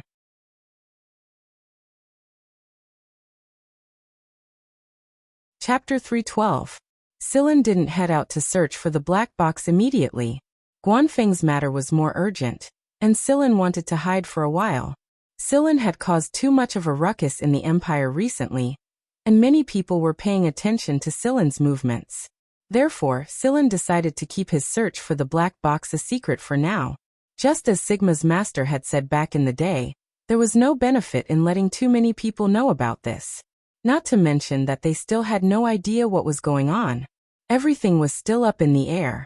Sillin and Guanfeng spent most of their time in Guanfeng's workshop while Huimao and Moon played outside. Finally, Huimao had a partner to play ball with. When Moon caught the ball Huimao tossed to him, he knew that it was from the little snake. While they were playing, Huimao told Moon about their meeting with the giant snake. Moon knew that Whis and Sillin were truly trustworthy after receiving the Great Viper's approval and gifts. In fact, they were much more trustworthy than the Shi family. He would have vomited blood if he knew what Moon was thinking right now. Since when did the robots created by the Shi family lose out to outsiders in terms of trust? It had to be said that Moon's attitude towards Huimao and Sillin was a lot more sincere because of the giant snake. Moreover, he was very envious of Huimao and Sillin. The way they interacted with each other reminded him of the time when the five of them were with his master. While Sillin was working on Guanfeng's project, Moon used the materials Guanfeng gave him to upgrade himself. He replaced the old parts with new materials and added some hidden weapons. As for what those weapons were, neither Sillin nor Guanfeng knew. Moon only had Huimao to help him when he was upgrading himself. Although he didn't know what the new weapons were, considering Moon and Huimao's personalities, it was most likely something harmful. Sillin skipped some of his AF1 classes because he needed to focus on Guanfeng's project. However, the lecturers didn't say anything because they had informed Sillin beforehand. Moreover, the lecturers understood that they couldn't say anything because of Sillin's current status. Besides, who in the academic world didn't know about Sillin's troublemaker? He had said a lot of things that others didn't dare say, and he had done a lot of things that others didn't dare do. The storm he caused in the academic world hadn't completely died down yet. There were endless arguments about theorems and deductions, But the instigator of all this was hiding in his lecturer's workshop and taking over the project that the military attached great importance to. Many people seem to have forgotten that Sillin didn't belong to the engineering department, but the microbiology and virus department. On this day, Sillin finally finished the most complicated part of the project. Guanfeng's wounds were almost healed, and Sillin didn't need to finish the rest of the project on his own. Now that the core of the project was done, the rest would be much easier. Guanfeng told Sillin to come out for some fresh air. Sillin didn't see Huimao or Moon when he finally came out after so many days. He guessed that the two of them had run off to cause trouble again. After finding something to eat, filling his stomach and stretching for a bit, Sillin was about to return to his workshop to help Guanfeng finish the rest of the project when his communicator suddenly rang. It was the person in charge of the animals in AF1. Sillin immediately knew that it was the two of them who had caused trouble the moment he saw the caller. As expected, the manager told Sillin that a group fight had broken out this morning.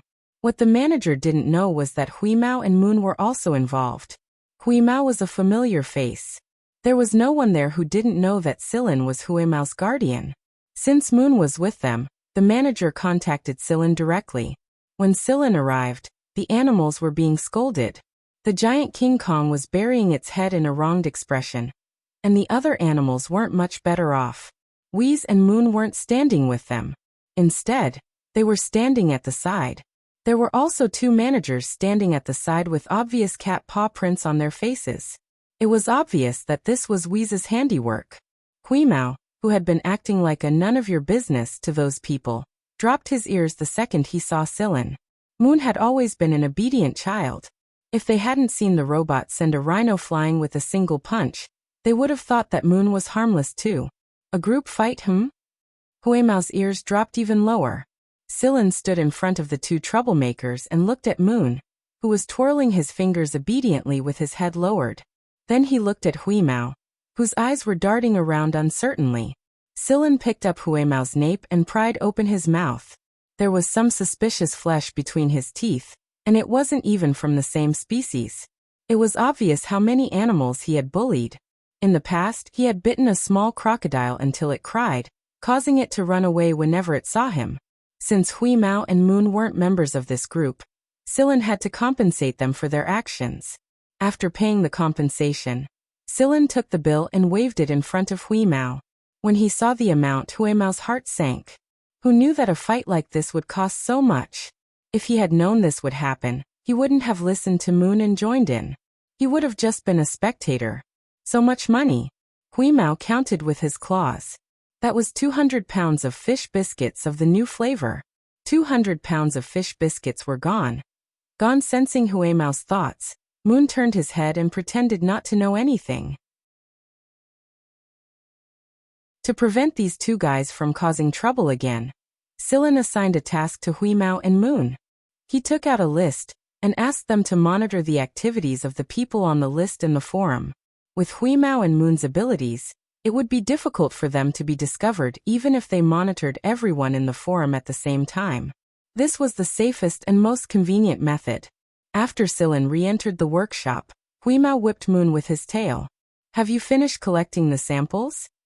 "I'm almost done collecting them." The only reason you had asked Wheeze to join him was because he wanted to collect blood samples from AF1's animals. It was a habit of his. Although AF1 had a database of these animals, Yu preferred to analyze them himself. He had inherited the personality of the Shi family's peak generation. "Why are you collecting these things?" Huimao was puzzled. "I don't know yet. It's just a habit. I'll do it when I'm free, or when I'm in a hurry. I want to enrich my database first. It might be useful when the time comes. Besides, we robots like to collect data." Huimao thought about it and agreed. It used to do the same thing in the past, but it got lazier and lazier. Therefore, Huimao did not dwell on this topic anymore. Huimao and Moon did not dare to slack off when it came to the task Sillin assigned. When they finished monitoring the people on the list, they finally understood why Sillin paid attention to this group of people. These people were all experts in the field of space and wormholes. Some of them were well known, while others were much more low-key. There were even many experts who were hidden among the people. Some of these people had sensitive identities and could not show their faces in public, such as the mutants or slaves. Especially the slaves. They must have done their research behind the backs of their buyers. If anyone found out, they would definitely be executed. When Sillin finished the work at hand and came out, he was very satisfied with the results given by Huimao and Moon. He sifted through the information and combined it with the star map to think about the next step. Sillin would not put all his hopes on the black box. It would be great if he could find it, but if he couldn't, he would have to find a way to create new technology to achieve his goal. However, Sillin was not confident enough to think that he could do it on his own. Moreover, he was not proficient in this field. Although he had absorbed a lot of relevant knowledge, there was still a gap between him and those people. Everyone had their own specialties, and Sillin admitted that he was not as good as them. As for those big names in the industry, Sillin's initial target would definitely not be them. Therefore, Sillin's first target was the unknown masters who were hidden among the people. The unstable wormhole Genya gave him was still quite a distance away from the capital star region, and he would have to pass by some of the target's residences along the way. That was why he decided to check out the civilian experts along the way, and if they were strong enough, he would decide what to do next. Sillin and Shikai were working together. Sillin gave Shikai a list of names, and Shikai sent a robot to monitor and report the information to Sillin. Then, Sillin would sift through the information and confirm it. Although Shikai was still passionate about the original robots, he was very interested in learning where the Gen family had started their business. He also wanted to see the situation in the other star system. Maybe he could find a way to build the original robots there, not to mention that Sigma was still there. By the time Guanfeng's project was done, the attention on Sillin had gradually died down. The academic community had shifted its attention to the doubtful formulas and theorems. Every time a large debate was held, there would be an earth-shattering piece of news that shook the entire academic community. Thanks to these debates, the academic community was able to make great progress in all aspects. In the past, people preferred to refer to and repeat other people's experiments and research. If someone else was researching a certain species or material, they could change their research to a different species or material. The results were about the same, and there wasn't much progress or practicality in the end. However, it was a waste of money and time. But now, the debates and research projects were being launched one after another. The emperor of the Mist Bodhisattva Empire was very happy to see this new scene. Every year, the local government didn't allocate so much money to them just to repeat other people's experiments and make it seem like they were busy. While everyone's attention was diverted, Sillin quietly left the capital star region. Everyone thought that Sillin was still working on his project at Guanfeng's place. Are we really going to do it ourselves if we can't find the black box? Ayu asked. They had searched the area Genya pointed out many times in the past, but they hadn't found any useful clues. It had been so many years, and Ayu didn't hold out much hope. However, it had a feeling that Sillin might be able to complete this unfinished task for 1,000 years. Ayu could wait for years or even decades, but Sillin was a human. He couldn't exist for as long as a robot. That was why Ayu had collected blood samples from the animals. Most of them had long lifespans, and some of them could even live for hundreds of years. It wasn't easy for Ayu to find a talented person he liked, and he hoped that he could find a safer way to extend Sillin's lifespan through the newly collected data and technology. There were ways to extend a human's lifespan. They could go dormant or use drugs to modify the body, but the modification process would affect the brain. Ayu wasn't willing to lower Sillin's IQ even if it meant extending his lifespan. This was why none of the Shi family members had used drugs to extend their lifespans even though they had the ability to do so. Ayu didn't even tell Huimao about this. What Ayu didn't know, however, was that Sillin's body was different from ordinary humans. The reason Huimao wasn't worried was because Huimao had always treated Sillin like himself. Huimao didn't think Sillin would have a short lifespan like ordinary humans. One of Sillin's main targets was located on a planet that wasn't doing too well. The situation on this planet was more or less the same as Old Chang's planet. There was a very clear dividing line between the civilian area and the city area, and 1/3 of the planet's population were aliens and slaves. Most of the aliens in the city were slaves, and those who didn't want to be slaves could only stay in the rundown civilian areas. The laws and regulations issued by the planet's government were all biased towards the people in the city, and the people in the civilian district were one level lower, not to mention the rejected mutants. They were the lowest existence on this planet, and also the main source of cheap labor. There was no need for Sillin to do anything. With Huimao and Ayu around, avoiding the planet's external defense network was a piece of cake. Sillin piloted the aircraft to a more secluded place, where there was a robot waiting for him. This is the latest news on the target's mission. However, his physical condition isn't very good. If this continues, he won't make it past the year. The robot Sillin had been sent here early to report on the recent surveillance situation. It was certain that the target was not in good health. Related research was harmful to the body.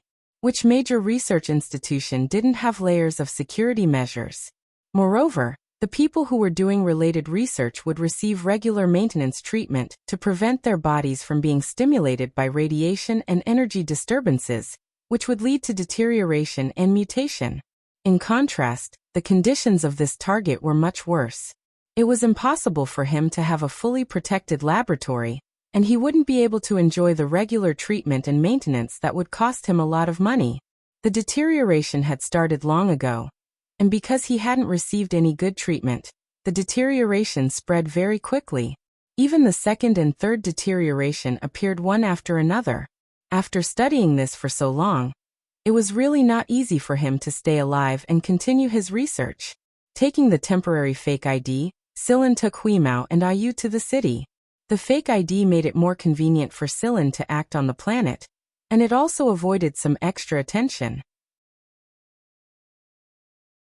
The first place Sillin went on this planet was a place at the edge of the city group. In fact, their target was not in the city, but in the civilian area.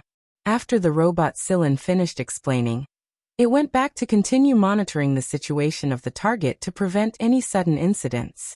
The center of the city group was an absolutely prosperous area, and the further one went to the edge, the less prosperous it would be, and the edge of the city would definitely be more desolate. In a small alley in the city, 3 young men dressed in fancy clothes dragged a young girl into the depths of the alley.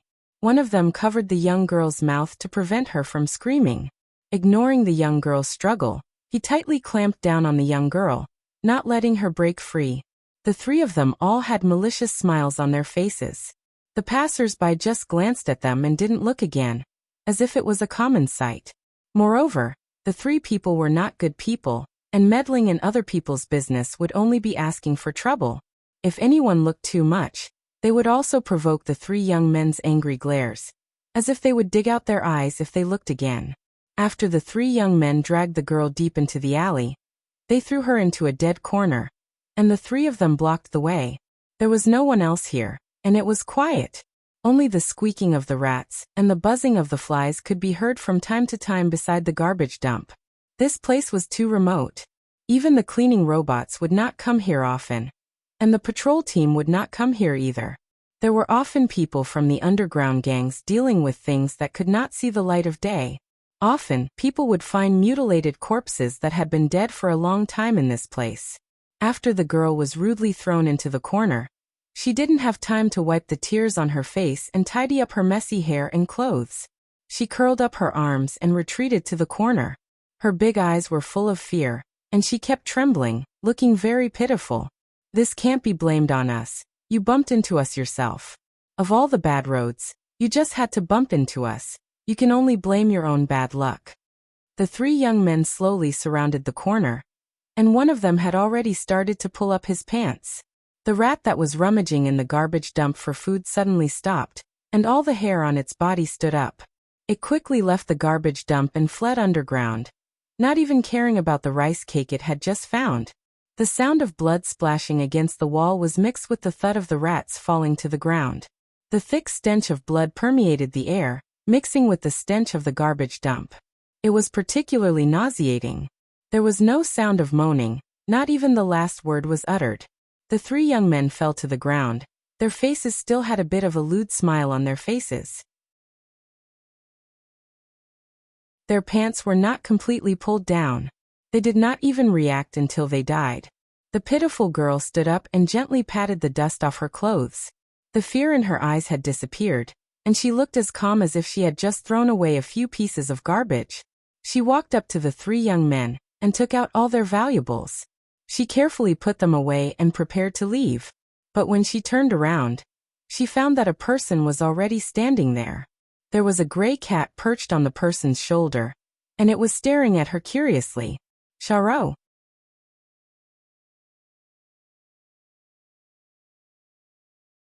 Chapter 3:13. Charo stared at the young man in front of her. Since he knew her name, he must have done some research or was sent by someone she knew. There were only a handful of people who knew about her background.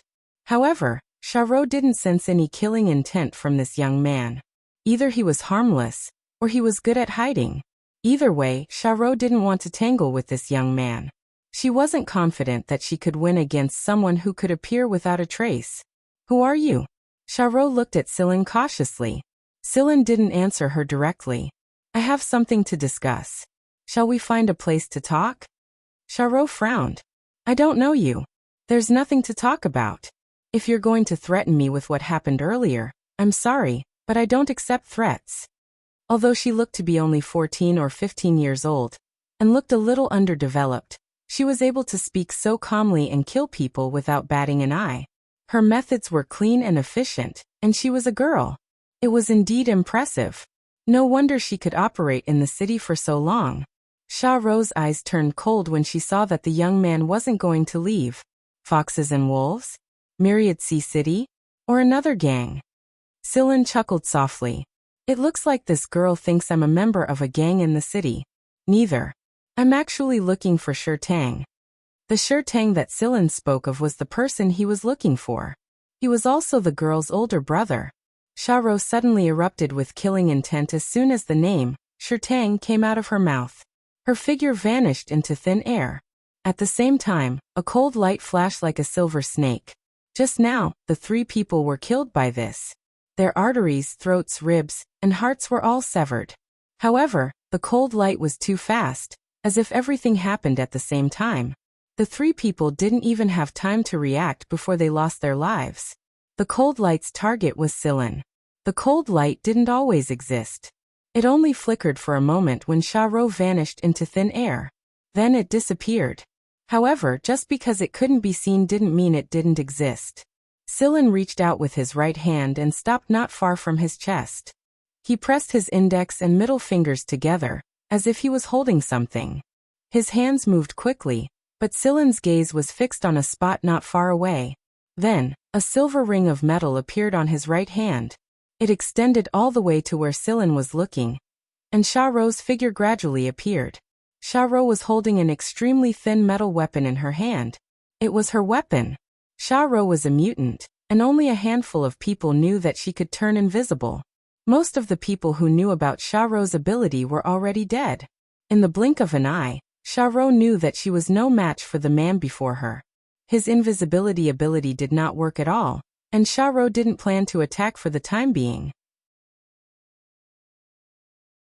Her opponent had caught her silver snake saber with just 2 fingers. Charo didn't sense any malicious intent from him, but she didn't let her guard down just yet. Sillin loosened his grip, and the silver snake blade returned to Charo's hand. Charo flicked her wrist, and the silver serpent blade disappeared without a trace. By the looks of it, this little girl has been playing this game for a long time. Why are you looking for him? Charo asked. Cooperation. Sillin nodded at the other side of the alley. Someone's coming. Let's talk somewhere else. Charo took a deep breath and suppressed the anxiety in her heart. It was better to leave this place first. As a mutant, it was too difficult to live in this city. One wrong move and she would be in danger. She might even drag her big brother down with her. Charo was very familiar with this area. She avoided the people coming from the other end of the alley, and left with Sillin. After they found a restaurant with decent conditions, Sillin asked Charo about the specialties of this place. Although Charo was a little puzzled about Sillin's identity, she told him a little about it anyway. Charo had never eaten in this restaurant before. It was expensive, and she didn't want to waste her money here. The reason she was familiar with the specialties of this place was because of the advertisements on the signboards in front of the restaurant. She had memorized some of them over time. Huimao didn't hold back. He dug in as soon as the food was served. As for Yu, he wandered around the city under the pretext of gathering information. He hadn't been out for a few hundred years, so he would be curious even if it was a place filled with scrap metal. Xiaorou was prepared to deal with the man's provocation, but the man and the cat completely ignored her as soon as the food was served. They focused on eating their food. After a moment of hesitation, Xiaorou decided to fill her stomach first. After the meal, the atmosphere relaxed a lot. Silin sipped his tea and looked at Xiaorou, who was sitting across from him with a tense body. If Shirtang doesn't receive treatment, he won't make it past this year. Xiaorou's face paled. She knew that her big brother's condition was very bad, but she didn't know that he wouldn't make it past this year. Xiaorou felt a great pressure when she thought about this. How do you know about my big brother? Xiaorou's hands were trembling. I told you, I want to work with Shirtang. I'm very interested in his research. You're spying on us. Xiaorou glared at Silin. Her eyes were filled with hostility. It was hard to imagine a 14 or 15-year-old girl could be so hostile. Silin didn't deny it. I can provide him with the best treatment, a laboratory, and get you out of here. Xiaorou's heart raced when she heard the words, get out of here. The reason her big brother persisted in his research despite knowing that it was harmful to his body was because he wanted to find a good shelter. When she was very young, Shirtang had told her that if there was a large space jump point or wormhole, they would be able to leave this place. They would be able to leave this place that discriminated against mutants. They would be able to seek a better life. Shirtang had been working on his research for a long time. He had invested almost all of his income into his research. He would often go to the trash collection center to look for materials that were useful to him because he didn't have the money to buy them. It was so simple that it could be said to be shabby equipment in larger research institutions. Who would have thought that it could be made to such an extent? If Shirtang hadn't been a frequent visitor to the forums, Silin wouldn't have noticed this young and talented man. Xiaorou had invested most of the money she earned through various means into Shirtang's research. The rest was used to buy medicine. Without the medicine, Shirtang would have died a long time ago. Xiaorou wanted to escape this abyss of suffering, but she didn't believe that there was such a method. Now that the person in front of her was interested in Shirtang's research, Xiaorou couldn't help but think about it. Could the research really be completed? Who was this person who had the ability to spy on them without them noticing? And who was he? That being said, Xiaorou was more than willing to help Shirtang recover. She was willing to assassinate the leader of the planetary government, even if she had to do it herself. If you want to work with my brother, why are you looking for me? Xiaorou asked. Your brother will listen to you. Besides, he won't be willing to take me with him. You're talking big. You've investigated us before, so you should know that we're aliens. We can't leave our planet easily, even if we're not slaves. You don't have to worry about that. I have a way. Silin suddenly looked at the entrance of the shop. Silin and Xiaorou were standing in a corner of the shop. There weren't many people around, and there was some music playing in the shop. They weren't afraid that their conversation would be overheard. The people around them were busy chatting with their companions, so no one paid them any attention. However, when another group of people walked into the shop, everyone suddenly stopped talking. The only sound that could be heard was the hoarse female voice playing in the background music. The atmosphere in the shop suddenly became a little strange. It was a little solemn and a little depressing. After this strange atmosphere, everyone's voices became a lot quieter. Xiaorou's eyes flashed when she saw the people who walked into the shop. She picked up her teacup and took a sip. Silin clearly sensed Xiaorou's evasive mood.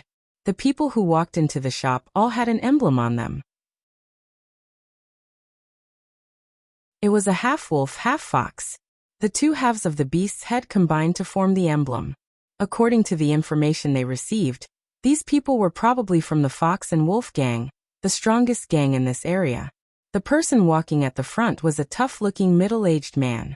He wore a fur cloak. The middle-aged man didn't seem to notice the sudden change in the atmosphere after he walked into the shop. He looked around the shop. The customers all lowered their heads, afraid to make eye contact with him.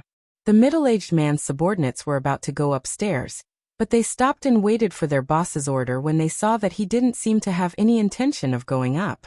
After looking around, the middle-aged man fixed his gaze in a certain direction. An inexplicable smile appeared on his face. He walked toward the corner where Sillin and Sharo were sitting. "Little Sharo, are you eating with your boyfriend?" The middle-aged man pulled out a chair and sat down. He looked at Sharo, then at Sillin, who was sitting there calmly. Seeing that she couldn't avoid this, Sharo stood up and bowed. "Boss Parker." Parker nodded and gestured for Sharo to sit down. Then he looked at Sillin and Fat Cat, who was happily munching on a big fat head fish. His eyes flashed with dissatisfaction. This man and cat sure have guts. Parker looked at Sharo, who was sitting there nervously. He slowly turned a metal finger guard on his hand and smiled. "Little Sharo, aren't you going to introduce yourself?" Sharo cursed in her mind. "I don't even know how to introduce myself." Before Sharo could answer, Sillin raised a hand to stop her. He turned to Parker and said, "I'm just a passerby. Don't mind me." After saying that, Sillin rubbed Huemao's belly. He didn't look at Sharo or Parker again. He meant to say, "You can talk if you want. I won't say anything. You're tired of living." One of Parker's subordinates pulled out a gun and pointed it at Sillin's head. But before the gun could get close to Sillin, the gun broke into pieces and fell to the ground. Parker's pupils shrank, and the corner of his eye twitched. However, he was a seasoned veteran. He quickly regained his composure. No one knew that the knuckles of Parker's fingers on the metal guard were cold.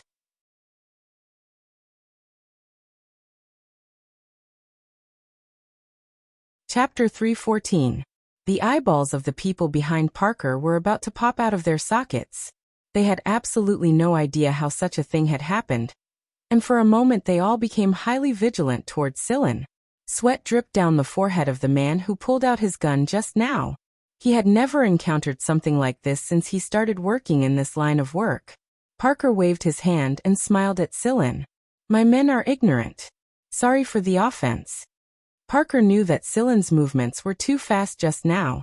He didn't give anyone the time to notice him at all, and no one could keep up with his movements either. Who is this guy? Since when did someone like this show up on my turf? Parker didn't want to probe too much before he figured out who this guy was. He didn't want to offend him. After all, this guy didn't have any intention of going against him. Even if he wanted to probe, now was not the time. With that in mind, Parker smiled and signaled the man who pulled out his gun to apologize. The man didn't hesitate. He humbled himself and retreated to the back after apologizing. He wiped the sweat off his forehead. He couldn't calm down for a while. "It's fine. You can continue," Sillin said casually.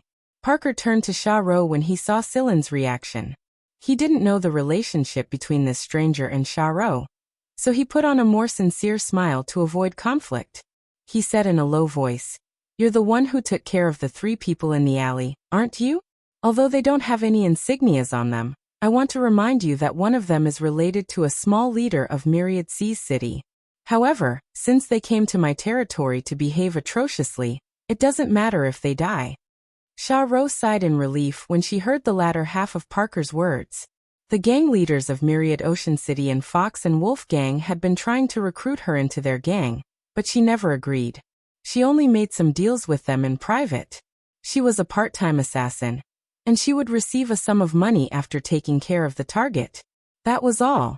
She didn't dare to get too involved with these 2 gangs, and she didn't dare to offend them. She was afraid that Parker would use those things to threaten her, but it seemed that Parker didn't mean that. She just couldn't figure out if Parker made this decision because of this stranger or something else. Be careful. Myriad Ocean City isn't very peaceful, and the planetary government is keeping a close eye on it. Be careful and don't do anything. "All right, thank you for informing me, Boss Parker," Sharo said. Sharo was a little wary of Parker. "All right, I won't disturb you anymore." Parker straightened his cloak and left with his men. It was not until he reached the top floor that Parker felt a chill on his back. Unknowingly, his back was already drenched in sweat. If it wasn't for the cloak covering him, Others would definitely be able to see that although Parker didn't show anything on his face, he was actually lacking in confidence. Parker quickly contacted someone. Check this guy. Parker was about to send Silen's image over, but he found that all the images in the monitor were gone, and there was no image record of Silen. After Parker left, Xiaorou didn't bring Silen back to Shirtang immediately. She needed to buy some medicine, and Shirtang was running out of it. Aren't you curious about my relationship with Fox Wolf? Xiaorou asked. A little, but there's no need to look into it. Xiaorou's behavior right now was very similar to Silen's when he was still a shadow hunter. If this were the League of Stars, Xiaorou would have been a good hunter, and she could have been recruited by some good hunter groups. Unfortunately, this was the Mist Bodhisattva Empire. Xiaorou was getting more and more confused by the man in front of her. He was young, but he gave off a very strange feeling. He looked harmless, but he wasn't. Even someone as proud as Parker didn't dare to act rashly, so Xiaorou didn't dare to act rashly. Forget it. As long as this man can help my big brother get good treatment, I'm willing to do anything. Xiaorou got off at a stop and walked to a pharmacy. The shop owner greeted her with a smile. You're here to buy medicine again? Yeah. It's the same as last time. Xiaorou was a frequent customer, so the shop owner recognized her since a long time ago. However, when the shop owner saw Silen standing next to Xiaorou, he examined Silen from head to toe for a moment before losing interest. He summoned a service robot and ordered it to bring the medicine to him. After the transaction was done, Xiaorou carefully packed up the medicine, bid farewell to the shop owner and left. Can I see the medicine in your hand? Silen suddenly asked after they were out of the pharmacy. Xiaorou thought for a moment and handed the medicine to him. There was no reason for him to make a fuss over medicine. The medicine wasn't worth much, and he didn't look like he was in need of money. Money shouldn't be a big deal to him. Silen opened the bottle and sniffed it. Something flashed across his eyes. Even Huimao, who was yawning on his shoulder, paused for a second. Huimao hadn't learned much after following Silen for so long, but Huimao was getting more and more familiar with the price of the medicine. The money Xiaorou gave the shop owner wasn't even enough to buy a bag of fish biscuits, but the medicine in the bottle was more than enough to buy 50 bags. The prices of goods in this area weren't cheap. Although the level of consumption wasn't as high as the center of the city, it wasn't too far off. Plus, the price of medicine shouldn't be too different. How could someone buy such good medicine with so little money? Silen took a sniff and knew what kind of medicine it was. He poured out a pill and closed the bottle. Then he looked at the other bottles. He returned the medicine to Xiaorou and didn't say anything else. Is something wrong? Xiaorou asked. She wasn't sure. Her big brother always took these medicines, and they were very effective. If it weren't for them, her big brother wouldn't have survived until now. Nothing. Is there anything else you need to do? If not, let's go to the Hall of Records, Silen said. Xiaorou didn't press the issue. Let's go back. There's nothing else for now. Xiaorou was planning to sell the items they looted from the 3 people they killed today. But Parker told her that the situation was getting more and more tense. It was better to be safe than sorry. She decided to wait until the situation blew over. Then, she would find some time to exchange the items for money. While Xiaorou wasn't paying attention, Silen's finger moved on the communicator and gave the robot a new order. It looked like things weren't as simple as he thought. No wonder the Hall of Records could survive until now. There was someone else hiding in the dark. But who was this person? Xiaorou and the Hall of Records would never know. The person had done everything so discreetly that Xiaorou and the Hall of Records wouldn't notice anything amiss. He had no choice but to investigate on his own. At the exit of the city, Silen relived the strange gazes he received from the workers. The workers there didn't seem to like people who were leaving the city, especially those who took the train instead of driving their own flying cars. Their eyes were filled with contempt. Xiaorou snuck a peek at Silen. He wasn't affected by the stares. She was impressed. As expected, all-powerful people are able to keep their composure. Parker, for example, could put on a calm and collected face even when he was scared to death. Xiaorou believed that she was still lacking. She needed more practice. The condition of the train leaving the city was terrible. It was crowded, and the carriages were filled with all kinds of strange smells. People cursing and swearing could be seen everywhere. Most of them were mutants.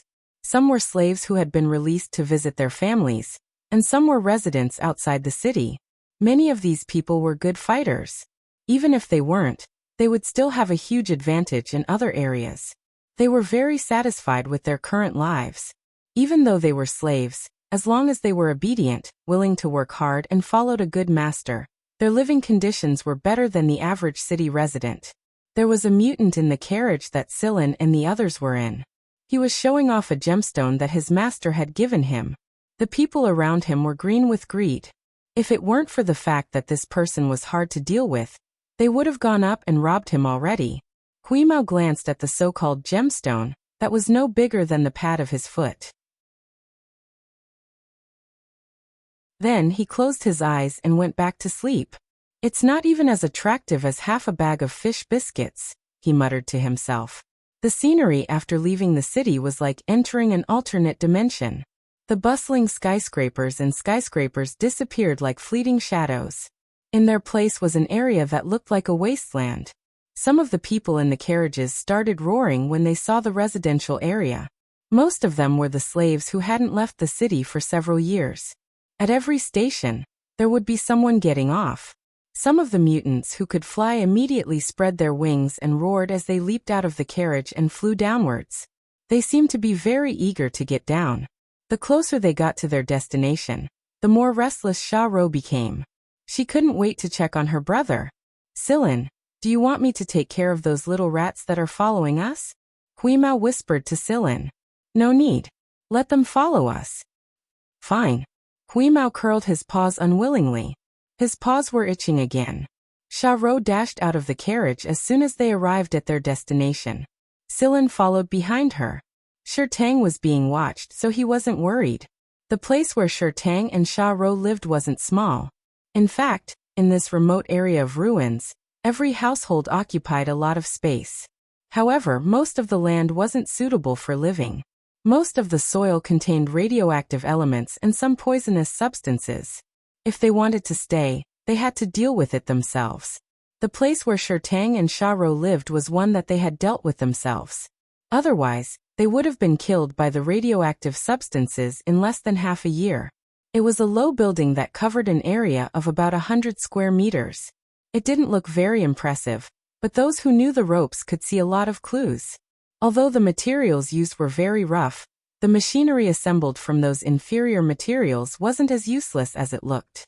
When Sillin entered the house, Sha Ro was giving Tang some medicine. The man who was taking the medicine was less than 20 years old, but he was so skinny that he looked like a bag of bones. His complexion was terrible, and most of his hair had fallen off. Only a few strands remained. His eyes were deeply sunken, and there were bloodstains under his nose that hadn't been wiped clean. Due to the worsening of his condition, his skin had darkened. Based on Sha Ro's skin color, it wasn't Tang's original skin color. Sha Ro told Tang about Sillin, but Tang didn't respond immediately. Although his complexion wasn't good, Sillin could see the stubbornness in his sunken eyes. If Sillin hadn't told him to take them away, Tang would have refused immediately. If they could leave, Sha Ro wouldn't have to run around the city anymore. Sillin didn't rush her. He looked around the house and saw many old machines and electrical appliances. Most of them were probably abandoned, and then picked up by Tang. Tang's health wasn't good, so he couldn't run around the city like Sha Ro. Suddenly, Sillin's gaze fell upon an old modified microcomputer. In reality, it couldn't really be considered a microcomputer. Its size was 5 to 6 times larger than a normal microcomputer. And the main reason for this was that it was modified later on. Tang's source of income used to be repairing old electrical appliances. Later, when Sillin's return appeared on the forum, Tang tried to answer some of the bounty questions. While he was enriching himself by observing the debates of the big shots in the industry, he also found a new way to make a living. There were many formulas written on a drawing board next to him. From these formulas, it was clear that Tang had a deep understanding of the field of computer science. Not only that, but he also had great computing power. Sillin felt the communicator on his wrist vibrate. He lowered his head and pressed a button. The robot sent him an encrypted message consisting of strings of characters. I want to ask, why did you choose me? Shurtang asked. He was not one of those inflexible researchers who did not care about worldly affairs. He could see many things very clearly. You have the potential. Sillin pointed at the second formula on the drawing board. The fact that you can use this formula means that you're halfway there. Shurtang paused. It's not that I'm paranoid, but I really can't believe that there are such good conditions. We've been living here for more than 10 years, but no one has ever cared about us. I've never received any formal education, not even a basic education. No one will accept someone like me. It was undeniable that the academic world placed too much emphasis on the education of its people. It was why many good seedlings were lost. This was one of the problems Sillin pointed out at San Colombo. Sillin waited for Shurtang to finish. He took out the pills he had poured out of the bottle earlier. Do you know what this is? Shurtang looked at Xiaorou. She looked just as confused as he was. I don't know much about medicine. Xiaorou has always been in charge of buying them. Every once in a while, Xiaorou would go to the city to buy medicine. That was only one of her reasons for going to the city. Shurtang didn't know about her secret dealings with the Fox Wolf Gang and the people from Myriad Sea City. He had no idea that his little sister had taken more than 100 lives. Sillin understood. Xiaorou had told Sillin to keep it a secret. Xiaorou fidgeted anxiously for fear that Sillin would spill the beans, but Sillin continued. Do you know the value of these drugs? Sillin pointed at the medicine bottles on the table. These medicines are worth enough to buy a good flying car. Thud. Shurtang dropped the metal cup in his hand. He stared at Xiaorou in shock. Where did they get so much money? However, Xiaorou's reaction was similar to his. How can this be? Xiaorou murmured. What I'm trying to say is that someone has been watching you all this time. It's just that they don't want you to die. This medicine isn't bad, but it's enough to keep you alive. You should know how powerful the electromagnetic radiation and lasers in your research are. Plus, you don't have any protective measures. Xiaorou and Shurtang both remembered that the medicine they bought 3 years ago was very effective. Since then they had been taking the same medicine for the past 3 years. If that was the case, then the mastermind had been watching them for more than 3 years, and they hadn't noticed it at all. Xiaorou shot to her feet. Is it someone from the Fox Wolf Gang? Or someone from Myriad Sea City? Why would they pay attention to my brother's research? Even Shurtang, who didn't go out much, knew how ruthless the Fox Wolf Gang and Myriad Sea City were. It would be very difficult for him to escape if he got involved with them. No wonder. No wonder I was able to pick up those materials. Someone arranged for me to do so. Shurtang buried his head in his hands. The reason he worked so hard to produce results was so that he could escape from this kind of environment and life. But in the end he was told that he was under someone else's control. He was under the control of those who saw them as slaves. How could Shurtang accept this? Moreover, those people were obviously paying attention, but they didn't provide a good research environment and conditions. This meant that they didn't really value it. It was more like a kind of charity. Seeing that you were pitiful and the research was not bad, they threw a few sweets to you. The atmosphere in the room grew heavy. Shurtang didn't trust Sillin completely. In his eyes, Sillin was just as prejudiced as those slave masters. Huimao flicked its ears and yawned in boredom. Suddenly, it glanced at the broken microcomputer and said, Hey, sure something. I want to use your microcomputer. It's too boring. I'll play with it first. You guys talk. Shurtang's mind was a mess right now, but he didn't care and didn't answer. Whis took this as tacit consent, so it jumped down from Sillin's shoulder and bounced over to the table. Then it crouched in front of Shurtang's broken microcomputer and lifted its paw to enter the login page. With outsiders around, it didn't dare to let them know that it could control mechanical data without moving. It could only move its paws. Huimao was furious when he saw that it occupied the forum all year round. Meow. I've been away for a few days, and these guys are already causing a scene. Huimao squatted there and wagged its tail in annoyance. Shurtang looked at Huimao. He was afraid that Huimao would break his only microcomputer. He was surprised when he saw the image on the screen. You're also browsing Return? Tang looked curiously at the gray cat crouching in front of the microcomputer and moving its claws in a practiced manner. He walked over to take a look, and the moment he did, he froze like a stone statue. His eyes stared unblinkingly at the image on the dim screen and the login name on the microcomputer. Yubilu. Tang's voice trembled. He was filled with disbelief. Who didn't know the name Yubilu in the free debate area? Ever since the forum was founded, he had been active in the debate area, arguing with many famous people and making a few old pedants faint with his words. Many people guessed that he was from the RES, and the people from the RES all remained silent. If the RES said no, then it would be another case of a private expert slapping them in the face. They wouldn't do such a thing that would damage their reputation. And because of this, many people tacitly agreed with this guess. But now, looking at the scene in front of him, Tang felt as if he had been nailed by a hammer. Was this the legendary Yubilu? That mysterious person who was worshipped by countless people and had a support team every time he argued, was actually a cat. Tang's frozen face twisted again and again. Huimao, who was squatting in front of the crappy microcomputer, didn't notice Tang's abnormality at all. He was busy arguing with a few people who were making a big fuss. The originally lively free debate area exploded because of Huimao's appearance. People who were hanging out in other sections rushed to the debate area like they were on steroids. Under such circumstances, Tang had no choice but to believe the identity of the person in front of him. No, the cat in front of him. Tang was quickly attracted by the content of the argument on the forum. A purely academic argument. This kind of atmosphere really made his adrenaline soar. Right now he didn't care about the value pill or the person behind it. He was completely immersed in the debate on the forum. Meow, my god. This old guy is still so stubborn. His matrix equation was wrong to begin with. Silin, this old guy must be punished severely. This kind of person is a senior professor.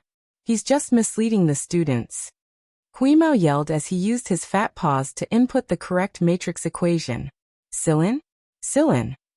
This name was definitely at the top of Tang's dictionary. As soon as Huimao said it, Tang immediately caught on to the two words. Which Silin? Tang's twisted expression cracked.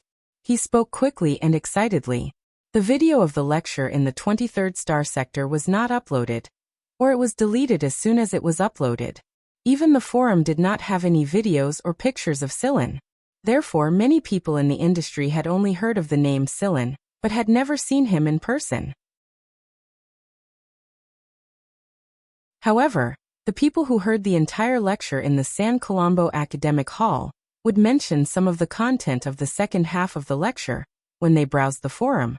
For many people, especially those young researchers who were suppressed at the bottom of society and had dreams that others thought were out of reach, Silin was a legend of the academic world. Tang's breathing became more and more rapid. Before the return came into existence, Tang had already heard of the name Silin. However, at the time, Silin's name was only circulated within a small circle in the industry. People in the virus research circle were more familiar with this name. However, as the content of the lecture spread, more and more people became aware of Silin's achievements. After that, the Return Forum was established, which set off a storm in the academic world. It could be said that Silin was the idol of countless young people. Even Xiaorou, who did not know much about the academic world, learned of this name under the influence of Tang. She knew that this person was only a few years older than them.